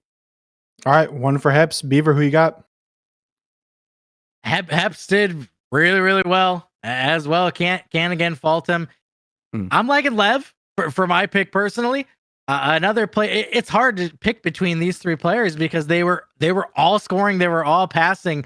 When I think about the things that really got me excited, it was a couple of plays by Lev. I mean, there's no wrong choice that we go here, but I gotta go with what I saw. I didn't unfortunately get to see Saturday, so maybe Heps was popping off on Saturday. I just didn't get to see it, but from what I saw today on the pitch, it's got to be Lev. All right, one for Heps, one for Lev. Mel, who you got? I gotta get my boy Knight up in that joint because Knight. I knew it. He was so clinical. He was gonna go with third person. You splitters. He was How so dare you? clinical. He was so clinical, and I actually hold on because this is making me look so fair. Hold on, let me go cool because you know what? Naya is cool. Naya is a sexy young man. So let me tell you something. Let me tell you something about Naya. Naya is an absolutely unbelievable player, and he showed it today up on the field. He was over here. Who was the person forcing the field every single time? It was Naya getting the demos, putting the ball downfield. Everything he did. He made no idea commit 2 players to the play every single 50 he got. He went over the first man, forced one player, got over one, took the second one out of the play with a 50, went for a demo on the third, opened up space for Lev and Heps to make plays. There is no way that you can't have a player on and off the ball as clinical as this player Naya. He is my MVP for this region. Damn it, Mel. Hey. It's hard to hit open nets. We saw some open net misses. Even if Knight opened it up, Yeah. you still got to finish it. Yeah, exactly. Look. I mean, Mel might have split the desk 3 ways, but at least we can't go 4, right? Well, unless you're fresh, in which case you're splitting the desk by going a 4th member on Pirates on a boat. Choice. Go side. Go side was my second choice. Fresh would have picked Pigeon from Pirates on a boat, so that's he would have picked Pigeon. I don't blame him. No, but Resident was more clinical. What are these picks, Desk? What are these picks? This is ridiculous. This is unbelievable. Get your stuff together. It's got to be Somber. Somber has to break the tie. As long as you pick somebody from Pirates on a bot, you could just say young Scythe. He's gonna say waves. He's gonna say waves. I'm gonna have to go the route. I believe that more sports should go to the team that doesn't. No, I'm just kidding. I think I gotta agree with Gex. Heps was just like I feel like Naya and Lev, their name was mentioned all the time, but Heps was equal, and to be equal in that lobby with Knight and Lev, that's not an easy feat. Heps stepped up. They delivered in the big moments. Lev, of course, as well, but I feel like Heps just throughout this whole weekend, Heps has had the most all-around game for Pirates on a bot. And without having a third like that, you're not winning a grand finals. And I think that Heps really stepped up and kind of excelled out of that third position. Because I feel like, a lot of us on the desk and probably in the viewership thought, hey, this is just Naya and Lev. And they're just running stuff like they do in the weeklies. But that was not the case. Heps was a integral part of that team, stepped up in grand finals. Got to give it to Heps. And just a little behind the scenes, we also had 3 other casters pick Heps. So I think that it was a pretty consensus of the viewership from the other desk members. How about chat vote? Chat, who do you want? Because this is not the No. I've already. The system is against me. I have paid too many people to agree with me. Who the MVP is? Yeah, Someone's about to get payment into his PayPal. You can't take this from me. Money has already been exchanged. You called me the voice of reason. You've got to agree with me. So yeah, I have to. I have to go. Accented voice of reason. Yeah, it's just he charmed me. It speaks to just how good this team is and how equally dominant all 3 of those. There was not a wrong answer besides Sight. There was not a wrong answer of the people discussed. So the fact that we had all 3 Pirates on a bot players able to go in, it was perfect. Yeah, it's an MVP team, but I think that Heps was just the standout, and I think that all 3 of them, they had a great weekend, but Heps they separated themselves in that grand finals match. So it's whether Mel agrees I or think you know not, what you've done. whether Mel agrees or not, the vote has been finalized, and Heps is your regional number 3 MVP, earning those honors. And Pirates on a Bot, they have found themselves back into the major after having some hiccups along the way. They're going to be seeing us next weekend. But yeah, that's going to be it for this regional. It was a great weekend. I appreciate everyone in the late night desk with me. I appreciate our great production staff. I appreciate Range Ruck running a smooth show. Everyone on the back end, all of our admins, people taking care of sheets, people taking care of scenarios for us, giving us things to talk about here on the desk, because that makes it so much easier for us. We appreciate all the work behind the scenes to make everything run smoothly. A special thank you to our sponsors, Sword Dog Apparel, Raven, and Your Custom Lab. And the most special thank you to all the viewers in the chat, everyone that was able to catch some action this weekend. Hope you guys have a great rest of your night. For the regional, I have been Somber, and we will catch you next week for Major.